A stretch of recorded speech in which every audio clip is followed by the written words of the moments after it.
Live PST. It's Friday. I hope you guys are doing well. Of course, here it's morning, so good morning, everybody. Hope you're having a good morning. Or maybe it's afternoon, evening, or really early morning for you. I'm not sure where you're watching from. Anyhow, how are you guys doing today? I'm doing okay, but as usual, I am pretty tired because I didn't get a lot of sleep again last night. But that's okay. So anyhow, as you guys know, usually Friday is kind of a review of stuff that we looked at throughout the week, especially stuff we looked at on Monday. So what we're going to be doing in the first class today is kind of a big review of the main grammar focus for this week, which was conditionals, right? So we're going to go over a bunch of the conditionals, and we're going to think of some examples, and then maybe later we're going to take a look at a quick game, and I'm going to explain how you could play it. Of course, we can't really play it in a live class, but at least I can explain the rules so that maybe you could play it at home with a loved one, I don't know, your husband, your wife, or sister, brother, whatever, right? But anyhow, guys, let's talk about conditionals again. Now, like I said on Monday, my first question for you guys is, how many conditionals do we have in English? Can you remember? Now, you might be thinking 3, right? The first conditional, the second conditional, and the third conditional. And that's pretty good. Yeah, those 3 conditionals that were mentioned are very commonly used, especially the first and, to a lesser extent, the second, right? But, of course, actually, no, we have 4 conditionals, right? Because you would be forgetting the 0 conditional, which, again, is not so commonly used, but we do have to go over it, right? So, a good idea to get started with, guys, is to take a look at this one here. So, take a look at the sheet. It's very, very short, and it's just a quick summary of all the conditionals and how you can use them. And it's also got mixed conditionals as well, with an explanation of how to use them, right? Because on Monday, I briefly touched on mixed conditionals, but I didn't really go into very much detail, right? Anyhow, guys, let's go over this brief summary. Then after that, we're going to dive into it a bit deeper, and then we'll dive into something else a bit deeper, and then we'll talk about that game. Okay, so taking a look at the list here, of course, we're starting with the 0 conditional first. And it has the basic structure here, if plus present simple, comma, present simple. Okay, so our example is, if you heat water at 100 degrees, it boils. Okay, awesome. So the very first part there, we have our, if statement, or if clause. After that, after the comma, the second part of the sentence contains our conditional clause, right? So remember, when you're using conditionals, you always have the 2 clauses, right? The if statement plus the conditional clause. Now, I should put a comma there. So you got number 1, and then you got number 2, right? Now, keep in mind that you can change these around, right? You don't always have to start with the if statement first and then the conditional clause afterwards, right? You could switch them around, and that's okay. But remember, if you do switch them around, usually you won't have a comma separating them, right? So thinking about our example for the 0 conditional here. If you heat water at 100 degrees, it boils. Okay, so if you heat water at 100 degrees, it boils. Of course, if you heat water at 100 degrees, this is our if statement or if clause. So statement or clause. And it boils, of course, is our conditional clause, right? Now, like I said, we could switch this one around. This one is a little bit harder to switch around because the second part says it boils, right? Now, we could say, of course, it boils if you heat water at 100 degrees, but it would be kind of weird starting with it, right? So probably if you did switch this one around, you'd probably want to say water boils instead of it. Water boils if you heat it, so we'll use it here instead of water, at 100 degrees. Okay, so we switched it around. Also, you'll notice, like I said before, with this one here, we have a comma separating the two clauses, right? The second one here, we don't need a comma separating the two clauses here. But anyhow, so that's our example of the zero conditional, right? And of course, as you can see, if plus present simple, and then present simple. Now, when do we use this? Now, like I said before, the zero conditional is not so commonly used. Definitely not as commonly used as the first conditional. The first conditional is the most commonly used out of all four conditionals, right? But the zero conditional is used to talk about things that are always true. Now, maybe not always true, maybe just generally true. Generally true or always true, like a scientific fact, right? So usually when you're using the zero conditional, you can use it to talk about yourself, maybe something that you do every day that's generally true about yourself or others, but usually it's just going to be used to talk about scientific facts. So let me think, what are some other scientific facts or things that we know are generally true? Let me try to think of another example here. Now, I'm pretty brain dead this morning, so it's hard for me to think of an example. Okay, well actually let me use what I just talked about, brain dead. So I'm going to write here, if you, now of course this you is not really you personally, right? This you is like general you, somebody, right? If you don't get enough sleep, you feel tired. Oh, no. I wanted to use brain dead. Just a second. Man, I am really brain dead. You feel brain dead. Okay, now like I said, brain dead means like, you know, your brain is kind of dead, right? You're really, really tired. Imagine a zombie, right? Anyhow, so if you don't get enough sleep, you feel brain dead. This is generally true, of course, right? We know that if we don't get enough sleep, we will feel very tired and our brain will not work very well, right? So because this is generally true, I could write this down, and this is a good example of a zero conditional sentence, right? And of course, just like the previous one here, we could change this around, right? We could say, you feel brain dead if you don't get enough sleep. And of course, we wouldn't have a comma. But maybe let's try to think of one more example here. So we got example 1. Let's think of example 2. Okay, what else is a scientific truth? Okay, well, this is going to be really boring, but if you drop something,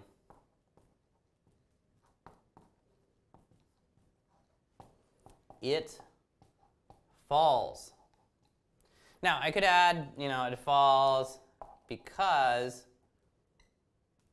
of gravity. Oh, God, that is terribly boring, right? But anyhow, yeah, again, if you drop something, so here is our if statement or if clause, comma, it falls. Duh. That is our conditional clause, right? Or it falls because of gravity. Now, of course, we could, again, switch this around, right? But if we do switch it around, of course, we don't want to start with it first, just like with the water example. You'd want to exchange this with water. This one here maybe instead of saying it falls because of gravity, yada yada, you might want to say something falls because of gravity if you drop something. Yeah, that sounds really incredibly dumb though, and too basic. So anyhow, like I said before, zero conditional, not so commonly used, but maybe if you are in the sciences, right, and you often have debates with your fellow colleagues, and you guys talk about a lot of scientific facts, then you would be using the zero conditional quite often.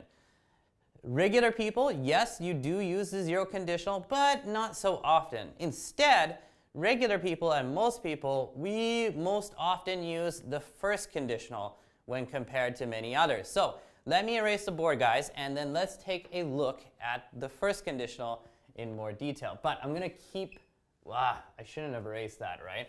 I'm going to keep that on the board and just erase this stuff here.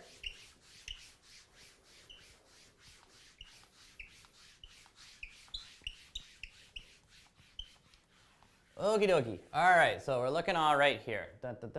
Yeah, no, that looks okay. All right, guys, so continuing downwards here on the sheet. So we've got our summary of the first conditional. And so for our summary here, it says if plus present simple, then simple future. Bum, bum, bum. So that's what makes this different, is you're going to be using will in first conditional sentences. So our first example here is if it is sunny, we'll go to the park. Okay, awesome. So if it's sunny, present simple, we'll go to the park, simple future, right?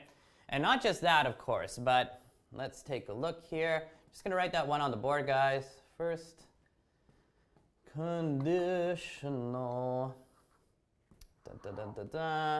So our example, if it is sunny, we'll go to the park. Okay, now this is actually a statement I use pretty often in my household, actually. Maybe I'm making a plan with my wife, like what are we going to do this weekend? And I say to her, well, if it's sunny, we'll go to the park. Or if it's sunny, I will take my daughter to the park. Or why don't we take our daughter to the park, right? Anyhow, so of course, if it is sunny, this is our if statement or if clause. Then we got our comma, of course. And then after that, we've got our conditional clause. We will go to the park. And again, we will, and that is an important part of the first conditional, is you're going to be using will. You're talking about something happening in the future, the simple future, not the complicated future, right? The complicated future is totally different. Okay, sorry, don't get confused, but anyhow. Now, of course, just like the previous ones, we could switch these sentences around, right? We could say instead, we will or we'll go to the park if it is sunny. So yeah, just like the previous ones, we could switch this one around. Again, you don't need a comma. And this one was nice and easy to switch around. Don't really have to change any of the subjects or anything. Pretty simple stuff. Okay, so good. Let's think of some other examples of the first conditional. So let's take a look at example 1. Let me think if I can come up with something. Oh, sorry, actually before that, let's take a quick look at the usage or the use. It says to talk about possibilities in the present or in the future, right? So again, first conditional sentences is all about things possibly happening, maybe right now or maybe sometime in the future, right? Now let's imagine that, I don't know, you work in the financial industry or you are thinking about investing in a stock, right? So maybe you already did, right? You invested a lot of money in Microsoft for some reason, I don't know, or Google, or maybe a Canadian company. Canadian company? Oh my God, I can't think of one right now. But anyhow, that doesn't matter. So if the stock goes up, we will, actually I'm not going to contract the two, I'll keep them separate. We will make a lot of moolah. Okay guys, so for my first example here, again, we have our if statement or if clause. If the stock goes up, like if the stock increases, of course, we will make a lot of moolah, right? Now, moolah is just another slang term for money, right? Money, moolah, bucks, clams, bones, shells. I don't know, we have a lot of different slang terms, but bucks is the most commonly used, but moolah can also be used, yeah. So if the stock goes up, this is our if statement, we will make a lot of money, and this is our conditional clause. And again, that will is very important because we're talking about a possibility of something happening in the future. And that's when we use the first conditional. And that's why it's so commonly used. Anyhow, let's think of another example together. Maybe you try to think of something positive. What's a good positive example sentence? If.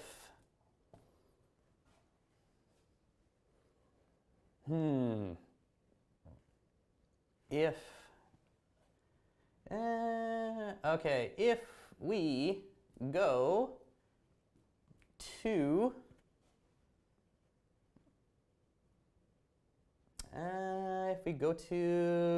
San Diego, which cannot happen right now, but maybe in the future.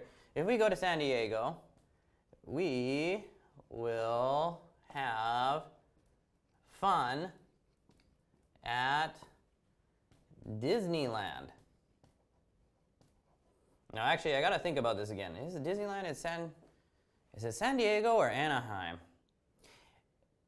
Or maybe it's part of LA, but actually, no, I don't think it's part of LA. I think, you know, if you go to California, you go to LA. LA is really, really, really widely spread out, right? And then there's like San Diego and Anaheim close to them. And I think Disneyland is in San Diego. I could be wrong, but anyhow. If we go to San Diego, we will have fun at Disneyland. We will do that, right? So this is our conditional clause using will. And of course, in the beginning here, we have our if statement. Now, with these two examples here, we could exchange them and start with the conditional clause first. Like, we will have fun at Disneyland if we go to San Diego. Or we will make a lot of moolah if the stock goes up, right? And again, you would just remove the commas here and you'd be good. Okay guys, so I think that's enough examples for the first conditional. As you can see, the first conditional is very, very useful because you're talking about possibility in the future, and this is just something that a lot of people do. We often discuss things we could possibly do, whether that's, you know, this weekend, tomorrow, tonight, 2 years later, you know, et cetera, et cetera. Very, very useful. First conditional is great, right? Anyhow, guys, so let me erase this one, and we'll move on to our second conditional.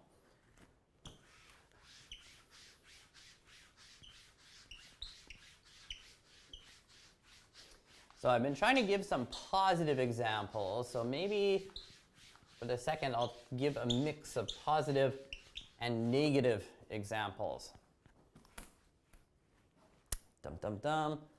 And second conditional. Okay. So guys, for our second conditional, we have if plus past simple, comma, present conditional. Okie dokie. So let's look at their example here. It says, if I won $1 million, I would buy a new car. Okay. So that is a very common example sentence using the second conditional, right? If I won $1 million. I think they should really modify this though and say if I won $10 million, because these days in Vancouver, $1 million is really, like, it's great, it's awesome, but it's not as much as you would think. If I won $1 million, comma, I would buy a new car.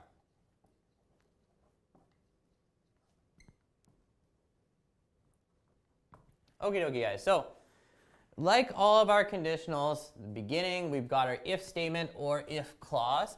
And in this case, because you're using the past tense, you need to convert the verb into the past form, right? If I won $1 million, comma, I...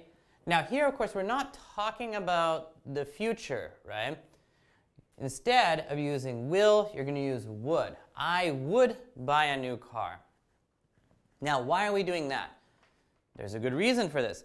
The reason why you're doing that is because when we use the second conditional, we are talking about imaginary situations or situations that are really not likely to happen. There's a very, very low chance that they could become true.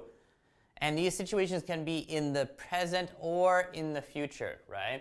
So if I won $1 million, I would buy a new car. But don't think about like, oh, when is this going to happen? That's not really important. You just have to keep in mind that this is just an imaginary situation. This person is probably not going to win $1 million, unfortunately. But if they won $1 million, they would buy a new car. Now, another important thing here, of course, is that you can switch this around here, just like with the previous examples, right?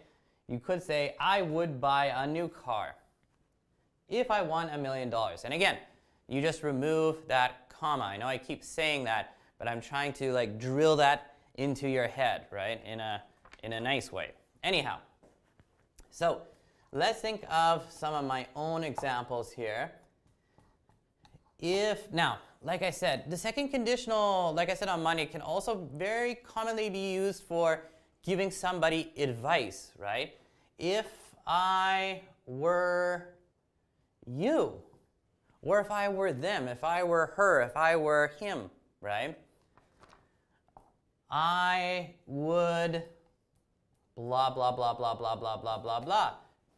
Now, this is a really, really commonly used structure when you are trying to give somebody advice. Like let's say your good friend Stephanie has recently broken up with her boyfriend John, right? Stephanie's pretty upset, and you guys are, I don't know, having coffee together, and she's upset, and she's crying, and she feels bad, right? So, of course, you feel bad for your friend Stephanie, right? She broke up with John 1 week ago, something like that. So you want to give Stephanie some advice, right? Because you want her to feel better. So you say to Stephanie, well, if I were you, if I suddenly became Stephanie, I would yada, yada, yada. I would do something. What is your piece of advice for a friend who has recently broken up with their boyfriend? I don't know. Well, maybe in these modern times, well, not because of coronavirus, but I know my good friend would probably advise Stephanie to, I don't know, go on Tinder, right? I would go on Tinder. No, maybe not the best choice. What is a good thing? Okay, I know how to console guys, but I don't know. What did I do if my sister broke up with her boyfriend? What is my advice? If I were you, I would... I don't know. Okay, I'm just going to write something generic. I would forget about him because he's a zero, right? He's an awful guy. He was a terrible boyfriend. That's why you broke up with him, so you should feel great. So if I were you, I would forget about him because he's a zero. Now, is that the best advice? Maybe not, right? Of course, I could think of some other possibilities here. If I were you, I would go to the no, that's for a guy. Okay, let's imagine it's not Stephanie. I'm going to imagine I'm giving advice to my friend Dan. Dan broke up with his girlfriend. He's kind of sad. He didn't really tell me he's sad because when you're a guy, you know, if you're feeling bad, you don't really tell your friends very much because that's kind of seen as a weakness. But let me think, I don't know. I imagine Dan, he's sad. He broke up with Amy or Susan or something, whatever. So I say to Dan, hey, if I were you, man, I would go to the bar and have a bunch of drinks, right? Or if I were you, I would go to, I don't know, where else? Just a bar. Yeah. I would go to the bar and get drunk, right? Because unfortunately, that's what a lot of guys in their 20s and maybe 30s do when they break up with somebody. Anyhow, so like I said before, that's not really important. The important thing here is if I were you, if I were her, if I were him, if I were them, I would do this thing, because this is very commonly used to describe what you would do in their situation, but this is also kind of used to describe or to give advice to somebody, right? But moving onwards, guys, let's think of another example here. Okay, maybe a more generic example, right? Very, very common second conditional statement is, if I were rich. A lot of people have this or make this kind of statement. If I were rich, I would what? What would you do? If I were rich, I would... Now, usually when people answer this, they think about things they would buy or possible actions they would take if they had a lot of money. So if I were rich, I would... Now, I guess I should think about my own circumstances. The answer is kind of boring, but I would buy a house. Well, let me try to expand on that, because buying a house is kind of a boring answer. I'd buy a house and some stocks, right? Now, stocks here, don't confuse stocks with stockings, right? I'm a guy, I don't need stockings unless I have some kind of weird fetish, right? But anyhow, if I were rich, I would buy a house and some stocks. Now, I mean stocks like investments, right? You invest money into a stock. Hopefully it makes more money, and yeah, things go well. So I don't know, I'd probably buy some stocks. What stocks would I buy? I don't know. Got no idea.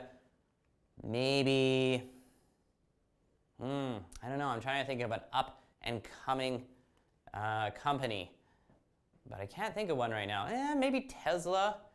Probably wouldn't do that well, but I believe in it, so I guess there's that.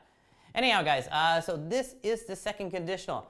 Second conditional is fairly commonly used, right? Because we're talking about imaginary situations, and sometimes we're using it to give advice. So it is very important to be able to use the second conditional effectively, because it's quite useful, right? Is it as useful as the first conditional? No, it's not, right? But it's still really, really useful. So it's a good thing to make sure you know how to use the second conditional. But let's move on to the third conditional, which is not as commonly used as the second, and definitely not as much as the first, but I'd say probably more commonly used than the zero conditional, unless you are a scientist. So let me erase this stuff here, erase this one off the board, and we'll take a look at some examples of the third conditional.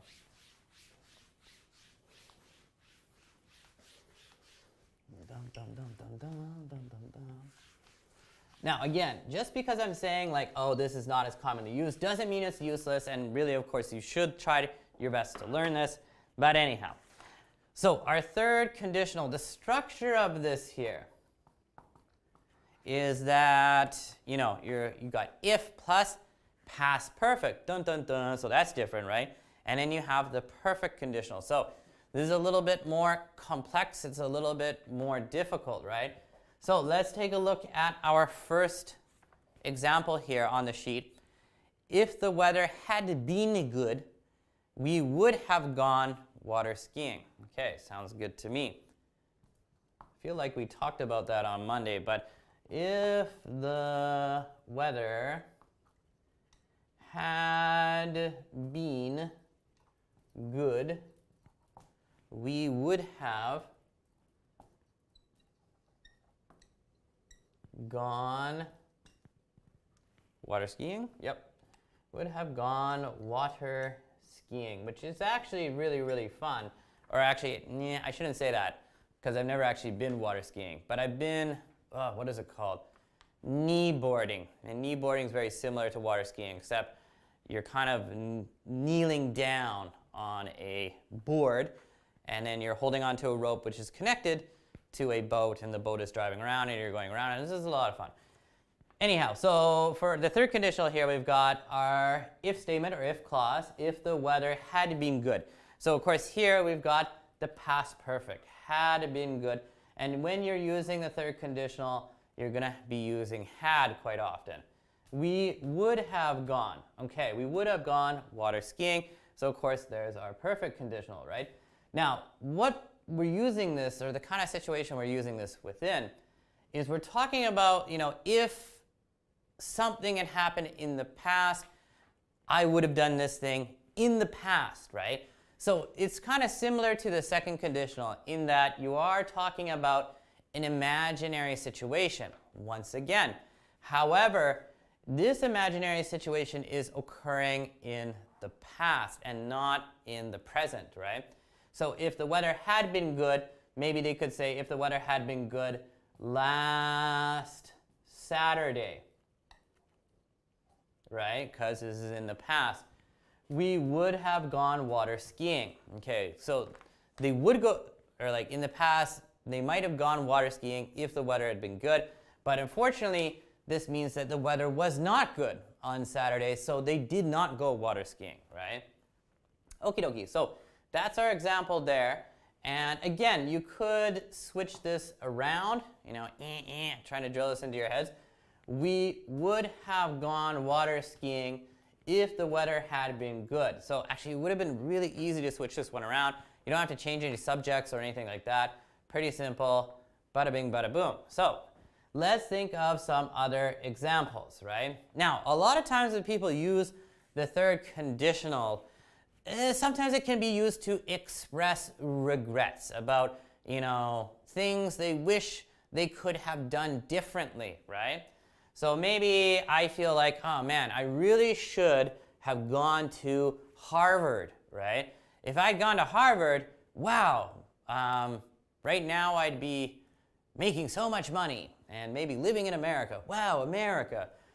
Anyhow, so let me express my regret about not getting into Harvard. So I'm going to say here, if I had studied harder, I would, that would looks weird, I would have gone to Harvard. Okay, so I am kind of expressing a regret here. Now, this is not a real regret. I never imagined going to Harvard, but anyhow. If I had studied harder. So that kind of means that maybe I feel like I didn't study hard enough when I was young, when I was in high school. So if I had studied harder, I would have gone to Harvard, right? So, of course, what I'm saying here is, when I was in high school, maybe I didn't study hard enough. If I had studied harder, maybe I could have gone to Harvard, right?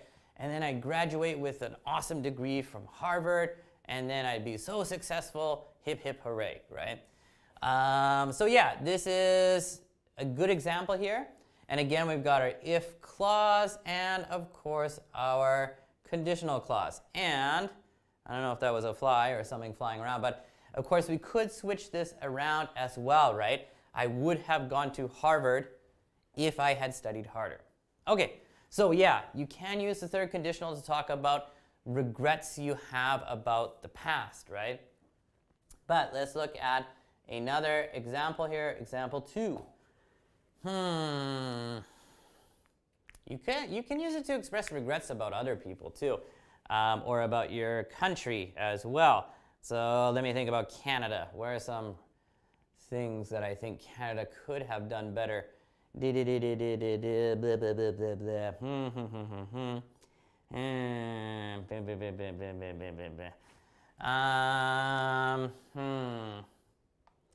If Canada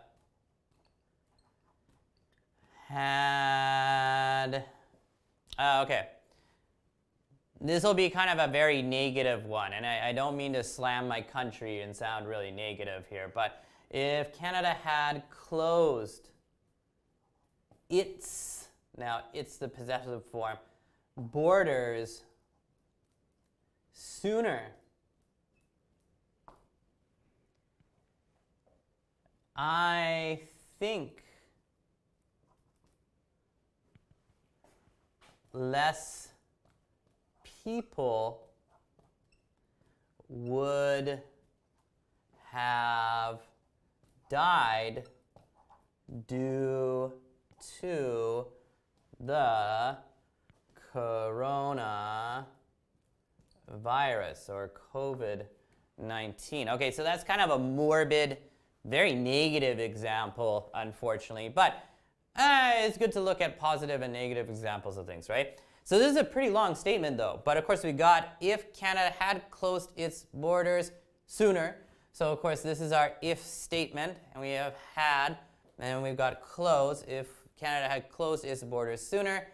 I believe less people would have died due to the coronavirus. So like a lot of countries, like Canada, actually Canada is doing pretty good with the coronavirus.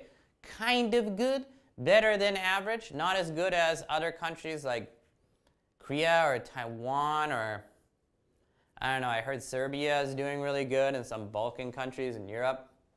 But yeah, Canada should have closed its borders, maybe with the United States, but also with many European countries, with Iran, and of course China.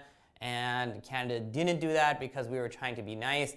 But that wasn't a very good idea because that allowed people who had coronavirus into the country, and that's why it spread here. But you know, hindsight is always 20/20, and I can say that now. But at the time, it was kind of hard to see that. Hindsight is an interesting expression or word. Hindsight means the ability to see into the past, right? Anyhow, guys, so here are some good examples of using the third conditional. Like I said before, the third conditional is used to talk about imaginary situations that can't have happened in the past, but just imaginary situations in the past. But like I showed you here in example 1, you can use this to express your own regrets, or maybe regrets about somebody else, or maybe your own country, etc., etc. So anyhow, oh, that fly is back. Anyhow. So that's the third conditional. So we've got all our conditionals done, right? We talked about the 0, the first, the second, and the third conditional, right? And again, just remember, you can change them around, and if you change them around, you remove that comma. But we also have two other things we could quickly take a look at, and that is mixed conditionals, right? So you can mix these up, and the two ones that you mix up are the second and the third conditional, right? So let's take a quick look at some mixed conditionals here, because mixed conditionals are kind of fun. Yeah, can be fun. Any conditional can be fun. But mixed conditionals are quite useful as well. So we have mixed conditionals 1 and 2. So let's quickly do this because we're we don't got too much time left before we're going to take a break here. So mixed conditional 1, we've got if plus past perfect, then present conditional. So this is a mix of the third and the second conditional, right? So the first part of this, you're going to be talking about an imaginary situation that could have occurred in the past, right? And how that would have affected the present. So our example here is actually pretty good. If I had listened to you, not to you, but your advice. If I had listened to your advice, I wouldn't be in the mess. In the mess. This is a weird one. It shouldn't say in the mess. It should say in this mess. Okay. Anyhow, guys, so what we got in the first part, in the if statement, in the if clause here, if I had listened to your advice. If I had done this in the past, so this is imaginary because the person did not listen, right? Anyhow, so that would mean, yeah, anyhow, if I had listened to your advice, we're using the third conditional for the if statement, but the second part, I wouldn't be in this mess. We're kind of talking about the present here, right? And because of that, this is an example of the second part of the second conditional, right? But the meaning of this, if I listened to your advice in the past, I wouldn't be in this mess. So what we can understand here is the person who said this, they are currently in this mess or in a mess, right? Now, what does that mean? Now, we know mess means like things are messy, right? Things are very disorganized, right? When you are in a mess or in some kind of mess, it means you're in a bad situation, right? Something bad is happening to you, right? Maybe this person is likely to lose their job. They're in some kind of conflict at work. And now they think, if I had listened to my colleague, John, 2 months ago, John told me not to get involved. And he said, don't start an argument with Susan. But I didn't listen to John. And then I got into an argument with Susan. And then Susan complained to the boss. And now I'm in really big trouble. I'm in this really big mess. And I might lose my job. So maybe this person says to the person who gave them advice, John or whatever, they're like, hey, John, man, if I had listened to your advice, I wouldn't be in this mess. And John's like, well, yeah, duh, right? Anyhow, guys, so that's an example of one mixed conditional where we've got a mix of the third and then the second. Let's think of another example. So let me think here. What's another good one? If I had done something. Now, of course, before I talked about my regret of not having studied harder and therefore not attending Harvard. So maybe I could write here, if I had gone to Harvard, I would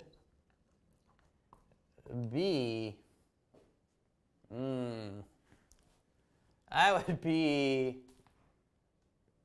more successful. Okay, guys, so again, this is a mix of the third and then the second conditional, right? So with our if statement here, here's our third conditional if statement, if I had gone to Harvard. And then this is talking about the present. I would be more successful, right? So I'm not saying that I'm not successful. I'm not really extremely successful. But I'm not like, a homeless guy outside. But anyhow, I would be more successful if I had gone to Harvard, right?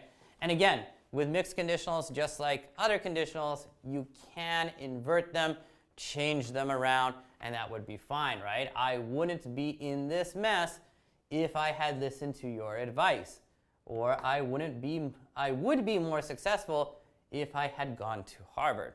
All right, guys, so yeah, just don't forget, you can mix the conditionals up, and in this case, with the third conditional being used for the if statement and the second conditional being used for the conditional clause. But, almost out of time. Let's take a look at mixed conditionals 2, and then we're going to take a break here. So let me just erase this stuff here really quick.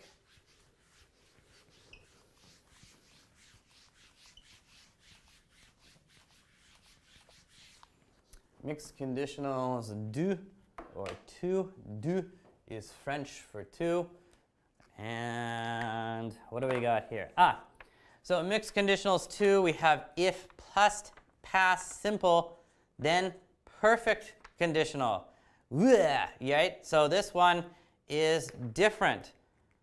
This one, you're kind of using the second conditional first, then in the the conditional clause, you're using the third conditional. So mixed conditionals 1, third first, second second. That sounds weird. Anyhow, mixed conditionals 2, second first, third second. Wow, that also sounds confusing. So anyhow, let's take a look at their example here. If I were a good cook, I would have invited them to dinner.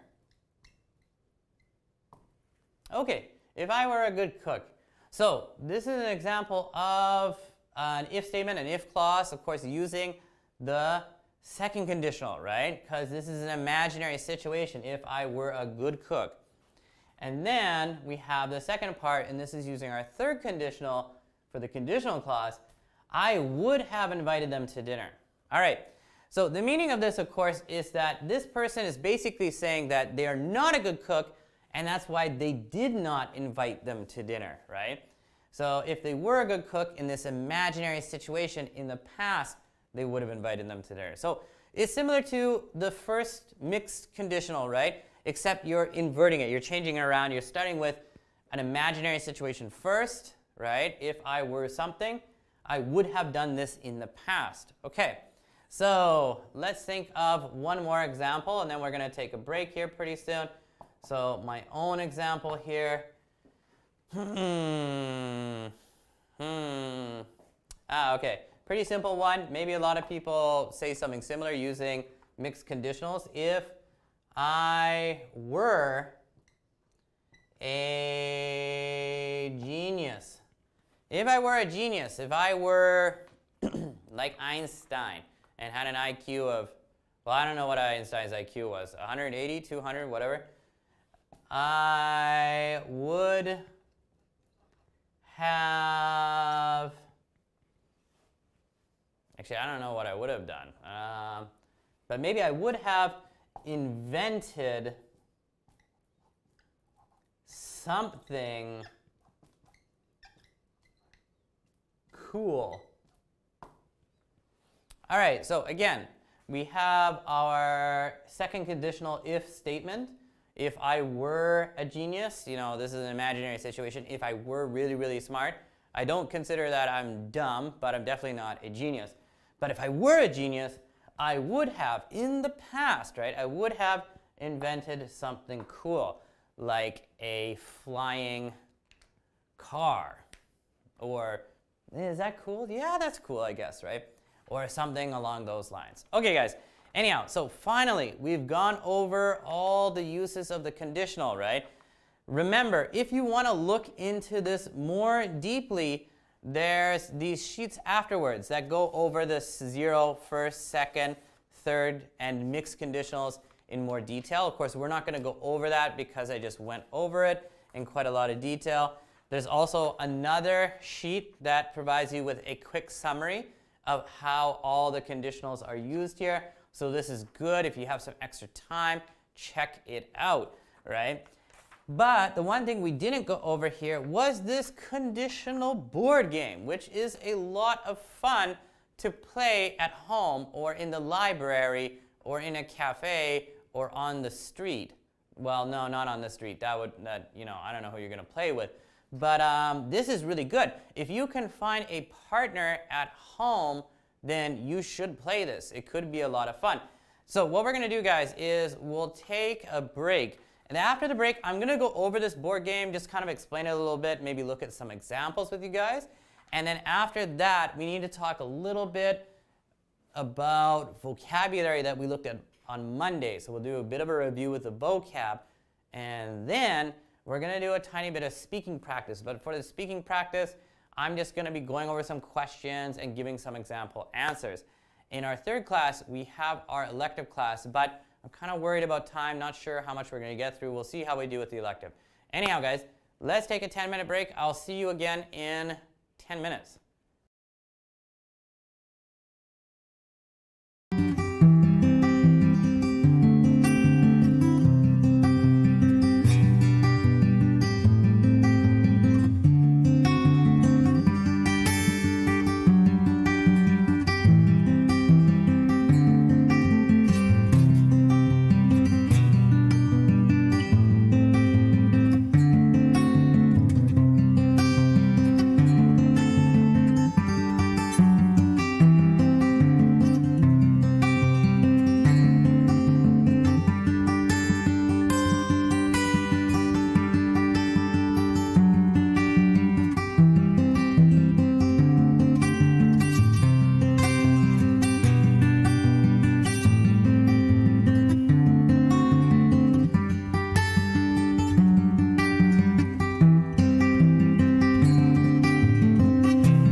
Hey guys, welcome back to Live PST. So remember in the first class we went over all the conditionals, mixed conditionals, etc., etc.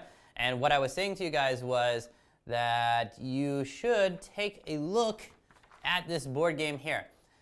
Now, I know this might be kind of hard. I was just thinking about it during the break. Like, how are you really going to play this? Like, you kind of need a printer so you could at least print this. Now, you either need a printer or, of course, you could just bring it up on your screen. But then you're also going to need dice, D-I-C-E. Well, actually, you're just going to need one, not dice, because dice is plural. You're going to need one die, D-I-E. And dice is, of course, that square, 3D square that has all the numbers on it from 1 to 6, right? So you're going to need one of those. Or you could probably just go on Google and type in online dice or online die. Well, no, don't type in die because it'll probably show you something kind of terrible. Don't do that. Dice, yes, you need dice, D-I-C-E. Anyhow, guys, if you wanted to play this at home, I do think it's a good idea because it's probably a lot of fun if you could find a partner to play with, right? And yeah, you could play this here. What I kind of want to do is, of course, I can't really play this with you. That's impossible. But we could take a look at some of the statements here and think of possible answers. That could be kind of fun. Of course, you start here. Your objective is to be the first person to get to the finish line. If you are unable to answer one of these questions, then you go back, or depending on how you want to work the rules, you don't get to roll the dice next time, right? So anyhow, you start at the first place here, and if you rolled a 1, then of course you move to the first square. And the first square says, I feel really relaxed when. Okay, so you need to complete that statement. I feel really relaxed when. Now, when you're playing this game, you probably want to have some kind of timer, right? You don't want to give the person, 5 minutes to think of an awesome statement. Maybe set a 30-second timer. So within 30 seconds, you need to complete that statement. I feel really relaxed when. So think about a time or think about a situation in which you feel really relaxed. So let's just think of that as an example, right? I feel really relaxed when ... Now, I am a family man. I've got 2 daughters and a wife. So for me, and if you're out there and you're married, if you're a husband or wife, right, and you have kids, you might think, I feel really relaxed when everyone is happy and sleeping. Now that sounds kind of weird, like they're happy and they're sleeping at the same time. But really, I do feel relaxed when my wife is sleeping and my 2 daughters are sleeping and they seem content. If they're content and happy and sleeping, then I am happy, right? Because finally, it's totally quiet and maybe I can also sleep. Hooray, right? But of course, this is just my own example here. You could answer this in so many different ways. Maybe you could say, I feel really relaxed when I am listening to music, or when I am hanging out with my friends at Starbucks, right? Okay, if you rolled a 2, you would have got make a second conditional sentence. So just remember, when you're making a second conditional sentence, you're thinking of an imaginary situation, right? So again, if I were rich, if I won $1 million, if I were you, if I were Elon Musk, if I were something, right? So I could think, second conditional sentence, better make one quick. If I were Bill Gates, the owner of Microsoft, if I were Bill Gates, I would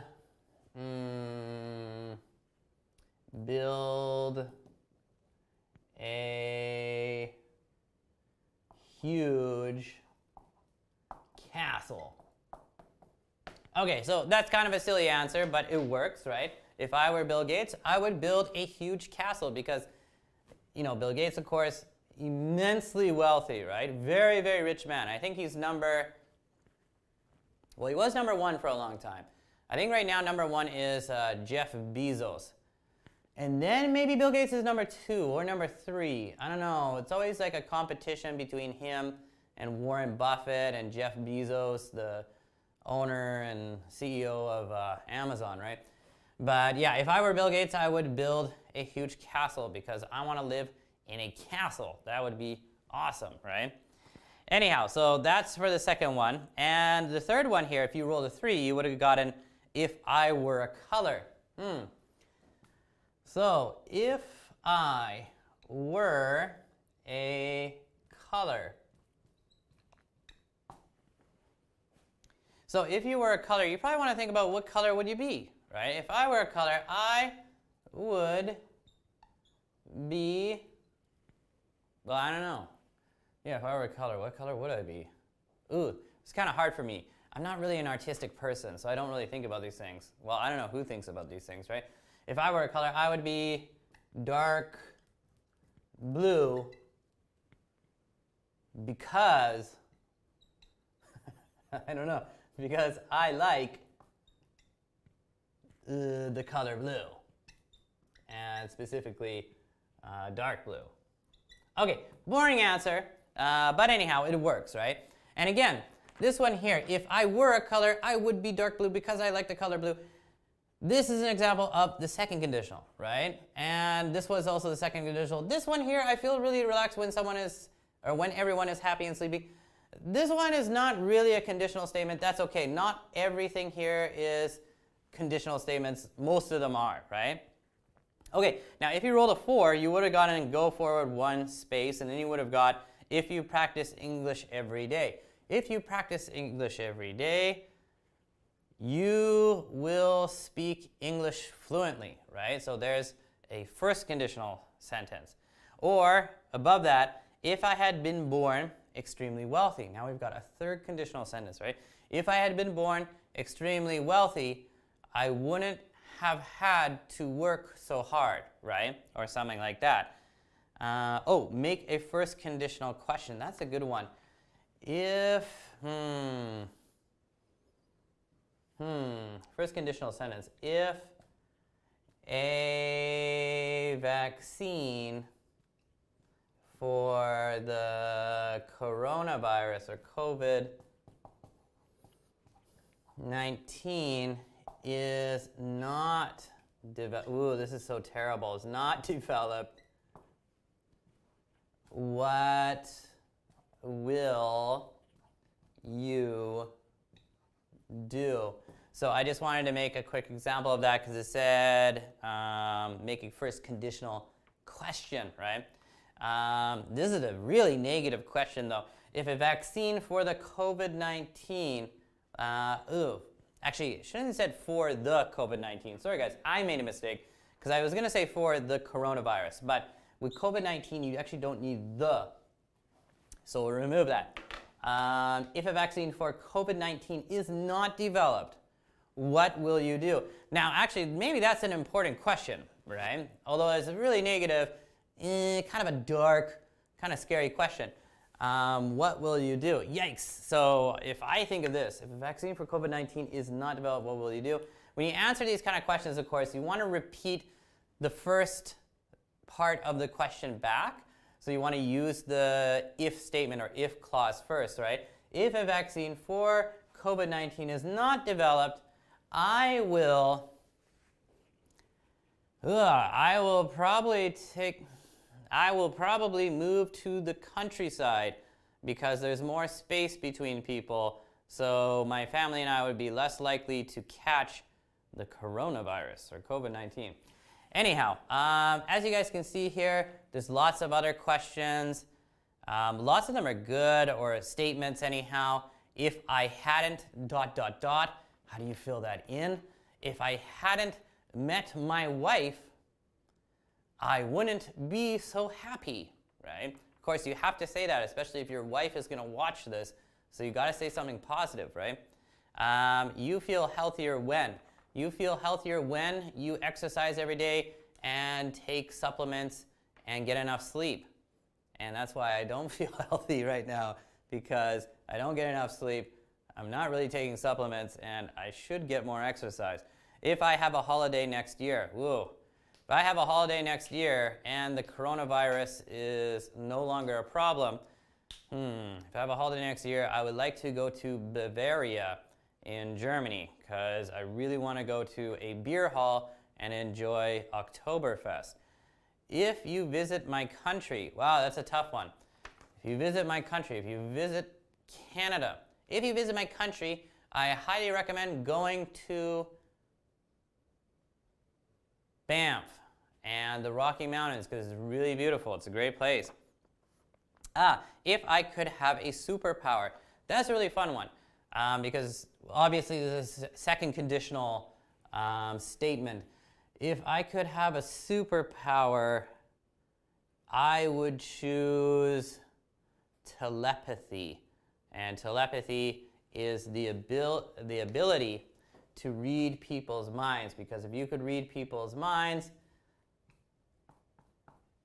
and hopefully not all the time, hopefully you could turn it off. Actually, it's kind of evil to have telepathy, but yeah, that's kind of terrible. I don't want to be able to read everybody's minds all the time. Probably hear a lot of terrible things, but if I could have a superpower, I would choose telepathy, because yeah, you could be very successful in life if you had telepathy. Or if I could have a superpower, I would choose the ability to fly, because that would be a lot of fun. You can live in any period in history. If I could live in any period in history, because I am a history major, or I was in the past, that's a fun one for me. If I could live in any period of history, what period of history and where would I live? Now, of course, any time in the past is, even though we have coronavirus right now, any time in the past is far more dangerous than today's world. But just for interest's sakes, I think if I could live in any period in history, I would live during the Roman Republic about, that's like 2,000 years ago, right?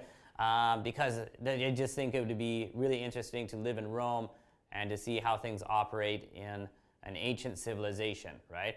Or maybe live in, I don't know, in Beijing, or what was the capital at the time? Live in Han, China 2,000 years ago. That would also be really interesting. Or Persia, or I don't know, ancient Korea, or Japan, or I don't know, something like that. Anyhow, guys, and this goes on and on and on and on.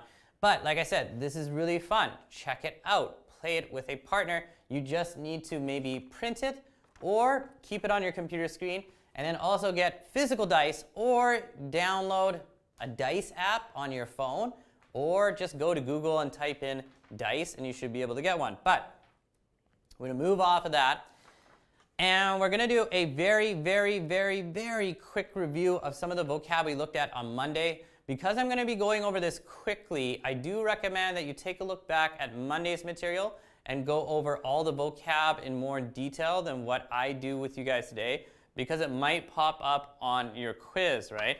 But let's take a look at this. We did look at this on Monday, and let's look at the first one. If it's not one thing, it is another. Now remember, if you say, if it's not one thing, it is another, you are kind of complaining. You're complaining about your life, because when you say this, you're saying too many things are going wrong right now, one after another, right? You dropped the marker, and then you went to pick it up, and then your pants ripped because you gained too much weight recently, right? And you're like, oh man, if it's not one thing, it's another. So just remember, when you use that expression, if it's not one thing, it's another, you're really complaining about the present situation of what's going on to you right now. Like you're having really bad luck or something. And it's like all these bad things keep happening to you in a row. This bad thing happens, 2 minutes later, another bad thing happens, 3 minutes later, another bad thing happens, right? If it's not one thing, it's another. And I'm trying to think of a good example here of a time when this happened to me recently where I could have used this expression. The only thing I can think of off the top of my head was about a year ago. I think it was the summer. I woke up kind of late, So like I have to be at work at 9 o'clock, but ideally I try to come to work like 8:30 or 8:15, especially in the summertime because usually it's really busy. But I woke up, I think at like 8:42, and I was like, oh my God, I'm gonna be late for work. So I took a 2-minute power shower, right? And if you don't know what a power shower is, you are not living life, right? But a power shower is just a really quick shower. So you turn the water on, boom, you jump in, you get out, boom, shampoo your hair, briefly clean your body, go back in, bang, you're done, turn it off, and get out, right? So I took a 2-minute power shower. So that wasn't fun. Jumped out of the shower, got dressed, and left my apartment. And right when I left my apartment, it was raining, and I was putting on a rain jacket. Right when I was putting on my rain jacket, I heard this sound. It went plop. And a bird, maybe a seagull or a pigeon, flying by, pooped on my chest, all over my shirt.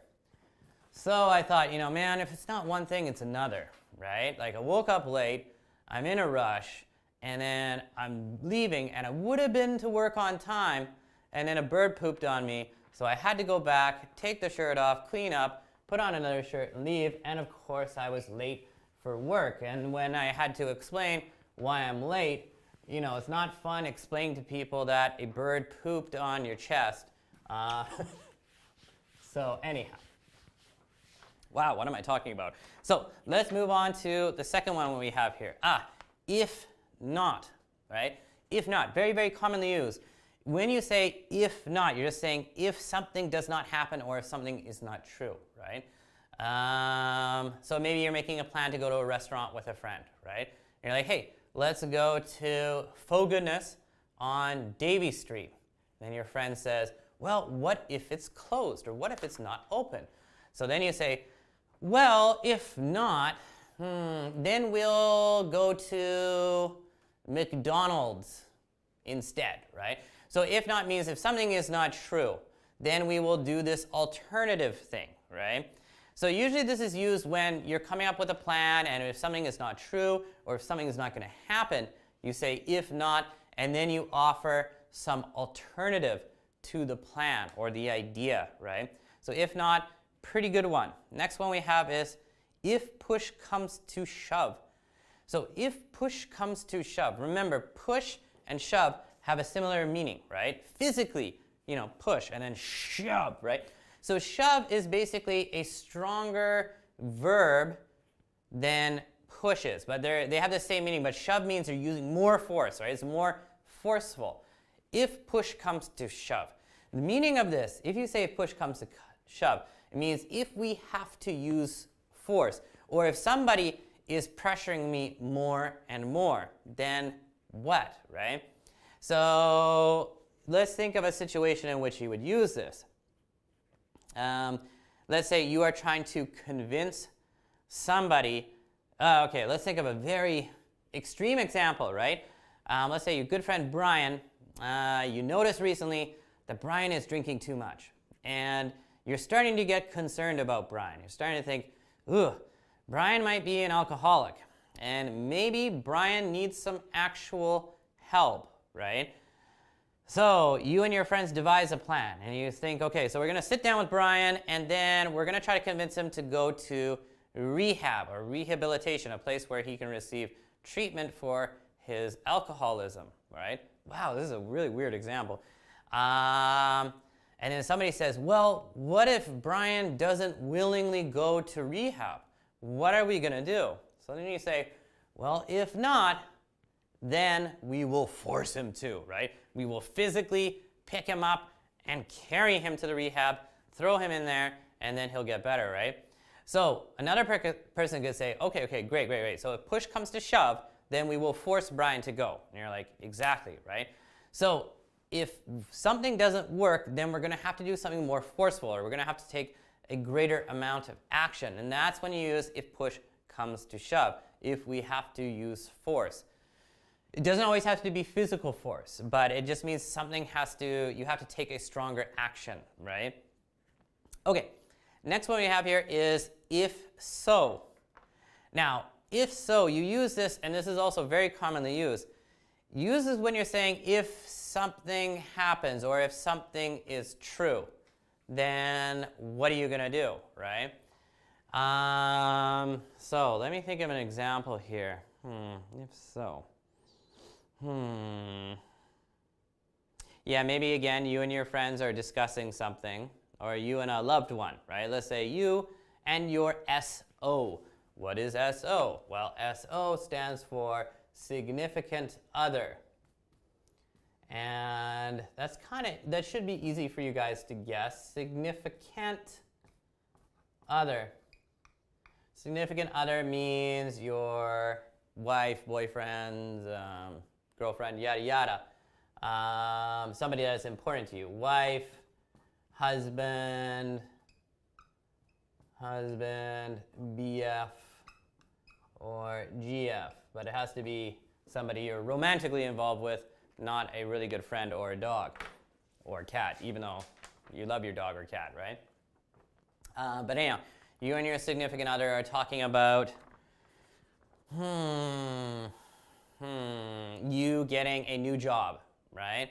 And then your significant other says, but what if you try for the new job and you fail, you don't get the job, right? So then you say, well, if so, then I will just continue to work at my current workplace, right? So like if that happens or if that is true, I will do this. So usually when you use if so, you're saying, yeah, if that's true, ... but if so, I will do this thing instead, right? So if so and if not are kind of related to each other and can be used not exactly the same way, but usually used when you're talking about plans. And maybe if something doesn't work, right? If that doesn't work, if not, I will do this. If so, if that's true, I will do that. Anyhow, guys, let's move on to the next one here. If the shoe fits, wear it. Now, of course, in real life, if you have a shoe and it fits, you should wear it. Of course, what's wrong with you, right? But the meaning of this is, if what people are saying is true, let's agree that it is true, it is a fair and good description, it is that way, and it cannot be denied, right? So if you say, well, if the shoe fits, wear it, it means you're referring to maybe a statement that somebody else made about something or somebody that is true, and you agree with that, right? And that's the only way you use this. So actually, it's not that complicated. So let's move on. If worse comes to worse. Now, I should say, if the shoe fits, wear it. I don't use that expression so much. It's not bad, but I don't use this too much. But if worse comes to worse, this one, yes, I do use this. Again, if worse comes to worse is an expression you might use when you are talking about plans and planning. And this would be when you're thinking about the worst thing that could happen, the worst scenario in this situation. Like you and your friend have an awesome idea to open up this new restaurant, right? But of course, you don't know what's going to happen, right? You could be wildly successful and you and your friend get, a lot of money and you're having a great time. But of course, on the other hand, the business could not work, right? Maybe people aren't interested in the food. Maybe they don't like the location. Maybe they don't like the weird smell coming out of the kitchen, right? So if you say if worse comes to worst, you're saying if things turn out badly, here is what we can do. So if worse comes to worse, here's a plan, right? If worse comes to worst, if our business fails, we should try to sell it as soon as possible and get out, right? Or let's say you're hiking with your friend in the forest and you guys get lost, right? And you don't have a compass. You're not sure which way to go. And there are two paths, right? And your friend's like, okay, let's go down this path. You're like, oh my God, it's getting late. It's getting dark. I'm really scared, blah, blah, blah. But you say to your friend, okay, yeah, I'll follow you. Let's go down this path. But if worst comes to worst, and this is the wrong way, then we need to think of another plan, right? If the worst thing can happen, what are we going to do, right? So if worst comes to worst, it just means if things do go badly, if the worst outcome is possible, then after this, you need to say, what is your plan? What are you going to do if things turn out really badly? If worst comes to worst, I will sell the business. Or if worst comes to worst, we need to sleep in the forest overnight. If worst comes to worst, and a vaccine for coronavirus is not developed, I will move with my family to the countryside and live in the forest, right? Anyhow, so there's that. Let's move on to the next one. If you can't beat them, join them. If you can't beat them, join them. If you can't win against them, you're going to have to join them. This expression, I cannot say that I commonly use this. It's not bad, but it's very situational. And honestly, I just don't use this very much, but it is something you might hear on TV. You could possibly use this, but the meaning is, since we cannot defeat them, let's work together with them, all right? If you can't beat them, join them. It's not bad. I don't use this expression too much, so I can recommend it. So let's move on, guys, to if you can't stand the heat, get out of the kitchen. Now, the explanation they have here is, if you want to be responsible, then you must face difficulties. This is true, right? This is one way to use this expression. Another way that I use this expression, though, is to tell somebody, if you don't like this, then you have to stop or you have to quit, right? So it kind of has that double meaning. Like, let's say, let's say you're in a position of power in a company, right? And you're hiring someone for a difficult position. And you get this young candidate, and they're really enthusiastic, and you think they're going to work really hard, right? So you hire them, and then 2 weeks later, you can see this young employee having a really, really hard time, right? He's got a lot of stress, and so you talk to him. You're like, "Hey, John, what's up?" And John's like, "Oh, I'm so stressed out. Like, I didn't know it was going to be this hard. I'm trying my best, but I'm doing overtime all the time, and I'm really burnt out." So you say to John, "Well, hey, if you can't stand the heat, get out of the kitchen." Like, if you are not ready to face these responsibilities as an adult, then, you got to quit, man. So the meaning of that, if you want to be responsible, then you must face difficulties. So this kind of has two meanings. By saying this to John, I'm like, you should have understood the responsibilities. You got to work harder. Like, keep it up. Come on. But it might also include the meaning that, like, if this is too hard, if this is not good for you, you got to quit, because obviously it's not good for me to continue to work with you if you can't deal with this, right? Anyhow, so there's that one. Pretty good. And lastly, we've got what if. What if? And it just says, consider this possibility. What if, extremely useful, because we use this a lot when we are proposing plans or proposing ideas to somebody. We say, hey, what if we open a chicken restaurant? Right? What if we did that? Wouldn't that be a good idea? So you're saying to your friend or whoever is listening, like, hey, consider this possibility. Think about this business idea or this idea. Or let's say you have a girlfriend or a boyfriend, right? It's okay if women say this too. And you really like your boyfriend or girlfriend, and you've been together with them for 4 years, and you're in your late 20s or early 30s, and you're starting to get worried, and you're like, we really got to do something with this relationship, right? So you're thinking about the next step, and of course the next step is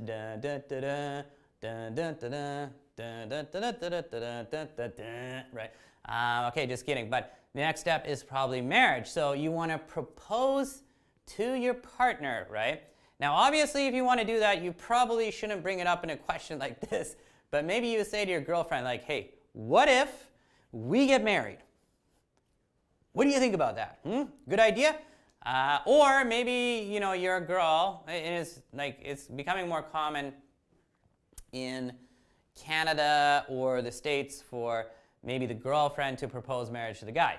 It's not that common, but it happens sometimes. So you're like, hey, Brian, what if we get married? And Brian's like, well, I don't know about that. I kind of like things right now. Like, maybe we want to put it off. I'm not sure, right? But yeah, you can use this whenever you propose ideas to people. Hey, what if we go to Stanley Park this weekend, right? Could just be a simple proposal, like going to the park. Or what if we start going on a diet and not eating as much carbohydrates? Wow, that sounds great. Or like, what if we stop eating beef? And then you're like, what, are you crazy? Stop eating beef? What's going on, right? Who would stop eating beef? I don't know, but it's probably a good idea. Anyhow, guys, so this is a good list here. The only ones I do not really recommend taking a further look at is if you can't beat them, join them. Not too useful. If the shoe fits, wear it. Also not too useful. But all of these other expressions here, especially if not, if so, and definitely what if, really crucially useful. Extremely useful stuff. Please take a look at this later. Try to think of some example sentences by yourself. Try to think of different ways you can manipulate and use this. And it's good stuff. And there is that more extensive list that was provided to you guys on Monday. Definitely check that stuff out in more detail before you take the quiz. But also just because it's good practice for you. So before we take a break, because we still got 20 more minutes here, we were supposed to be doing some speaking practice. And yes, so please take a look at this sheet here. Top right, it says second conditional, the panel, and it's got 15 questions. And I know speaking practice is always a little bit awkward when we're doing it in a live PST class. I'm just going to erase this stuff here, although SO, significant other, is a good expression. And telepathy is the power to read people's minds. And dice, well, dice are dice. Used for playing game boards. But we have 15 questions, right? Now, I don't want to write on the board. Well, maybe I will write on the board, but I'd rather not. These are good questions. You should think about how you could answer them. What I'm going to do is I'm going to read over the question. I'm going to give you an example answer from myself, and we'll see how it goes. Some of these questions are good, actually. I really like the first one. First one says, if a stranger on the street asked for some money, how much would you give?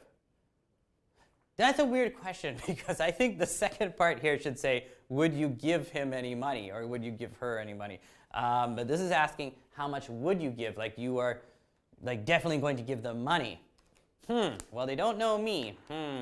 Now, anyhow, guys, when you're answering a lot of questions in the second conditional or third conditional, you don't have to do it this way, but I kind of recommend doing this way until you're really, really comfortable and until you're really fluent in English. But the best thing you can do is you just repeat the if clause or if statement back to the person, and then with the answer, that will be the second part of the sentence that will be in the conditional clause, right? So just start by answering the question by repeating it to them, basically. If a stranger on the street asked for some money, okay, So remember, of course, this is our if statement or if clause. So the second part, this is where we will have our answer. How much would you give? So you need to think of an answer. If a stranger on the street asked you for some money, how much would you give? Any answer, guys? Anybody? How much money would you give a stranger asking you for money on the street? Okay, now unfortunately, I moved to Vancouver about 10 years ago, 11 years ago, pretty long time ago. And unfortunately, Vancouver has a very high homeless population, has always had a very high homeless population, and especially recently, past 2-3 years, it's gotten even worse. But when I first came here, I was a really nice guy. I think I was a really nice guy. I think I'm still a nice guy, but not as nice. I'm a good guy, not a nice guy. But anyhow, in the past, I was something that we call a bleeding heart. And that sounds scary, but it's actually completely different from what you might think it means. If you say, I am a bleeding heart, think about it. Heart and then bleeding, right? Blood is coming out of your heart. It's like your heart is crying, right? Bleeding heart. If somebody says you are a bleeding heart, basically they're saying you are too nice and too innocent Basically, if somebody is saying you are too innocent, it means you are kind of naive. Like you're innocent because you just don't have enough life experience. So when I first moved here, I was a very naive, young guy, and I was a bleeding heart. I think it was too nice. When strangers on the street stopped me to ask me for money, I would usually give them money. Now, not a lot of money, but $1, $2, 50 cents, 25 cents, whatever I had. But after about 1.5 years, 2 years, I kind of changed my mind. I had this bad experience where I was studying at university. I went to SFU, Simon Fraser University. And anyhow, I was in class, and then I noticed that I got a message on my phone. So I opened up my phone, and it was a text message from my older brother saying, "Mom has been in an accident." So of course I'm like, oh my God. So I leave the classroom, and I go outside, and I try to call my mom. Now, my mom picks up. So we're talking on the phone. I'm like, "Hey, Mom, are you okay?" And she's like, "Yeah, it's not too bad. I was in a minor car crash. I'm at the hospital now, and I'm getting better." So I'm like talking to my mom, and I'm like, "Okay, good. This is not so bad." And then this homeless lady came up to me, and she kept talking to me and pestering me, bothering me, right?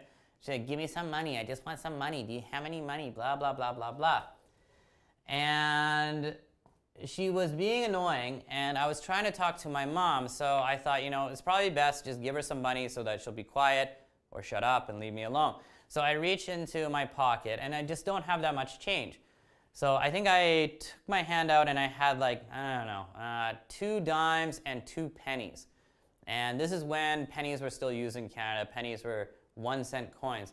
So I had 22 cents, right? This is all I had. So I gave it to this woman while still trying to talk to my mom. And the woman looks at it, and she says, "That's all?" And then she threw it on the ground, right? And after that experience, I was pretty PO'd. Actually, not pretty PO'd. I was very PO'd. And PO'd means pissed off, right? Now, not a very nice expression. A little bit rude, but pretty commonly used. Pissed off. And that means angry. So I was pretty angry, and that really changed my mind. So after that, I was like, not going to be a bleeding heart anymore. Not going to give money to homeless people so easily. And I really changed my mind. So unfortunately for me, my answer here, if a stranger on the street asked for some money, how much would I give? I wouldn't give them anything. Dum, dum, dum. So unfortunately, yeah, I'm a little bit cold-hearted. I wouldn't give them any money. But maybe you would. Maybe you haven't had many bad experiences with homeless people. Maybe you would give them $1. Maybe you give them $2. I hope not more than that, because if you do give them more than that, they're just going to use it for drugs. Anyhow. Okay, so that's my answer for number 1. Now remember, with the answer, you can just repeat back the if clause, but then the second portion of the sentence, the conditional portion, that is where you will give your answer. So let's take a look at number 2. Now I'm not going to write down every one of these, otherwise it'd take me way too long. If you were a teacher, what subject would you teach? I am a teacher, and I teach English, so that question is boring for me, but maybe for you guys this is interesting. I'm just going to give a different example answer. If you were a teacher, what subject would you teach? I think my favorite subject to teach would be history, so I'm going to answer this anyhow, but if I were a teacher, I would teach history. Yay, because that's my favorite subject. Although, of course, I am an English teacher. I do like English, but history is my favorite. So again, though, you can just repeat back the if clause, and then you give your answer in the second portion. Number 3, if you were sad, which room of your house would you like to be in? Wow, what a weird question. Does it? I don't know. If you were sad, which room?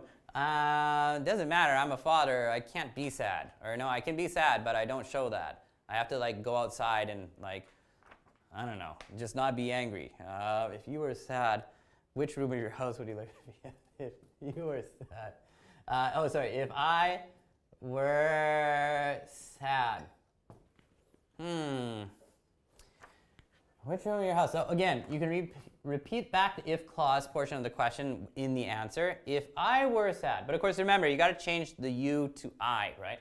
If I were sad, which room of the house would you like to be in? I would like to be in my room. I don't really have my own room now, but yeah, if I were sad, I would like to be in my room. Maybe this is an answer from 15 or a 7-year-old Allan. Okay. Number 4 also doesn't work for me because I already have children. If you were married, how many children would you have?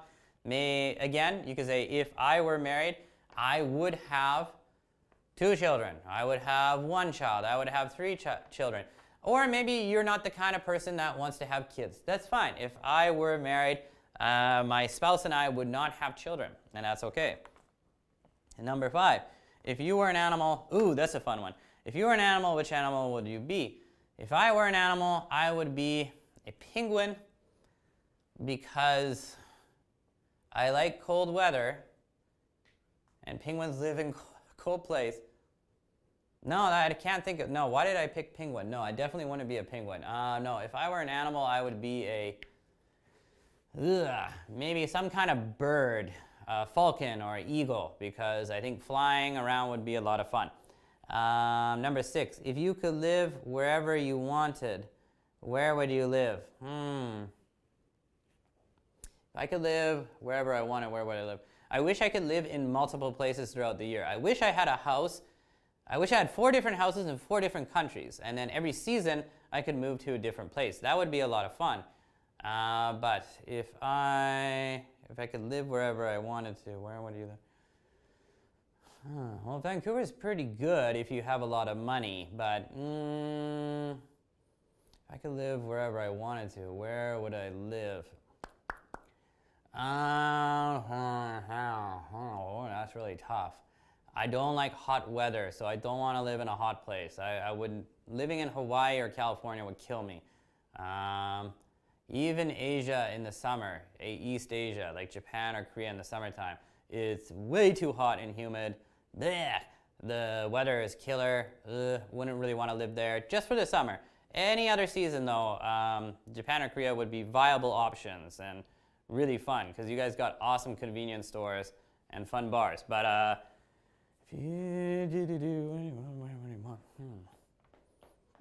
right now, my answer would be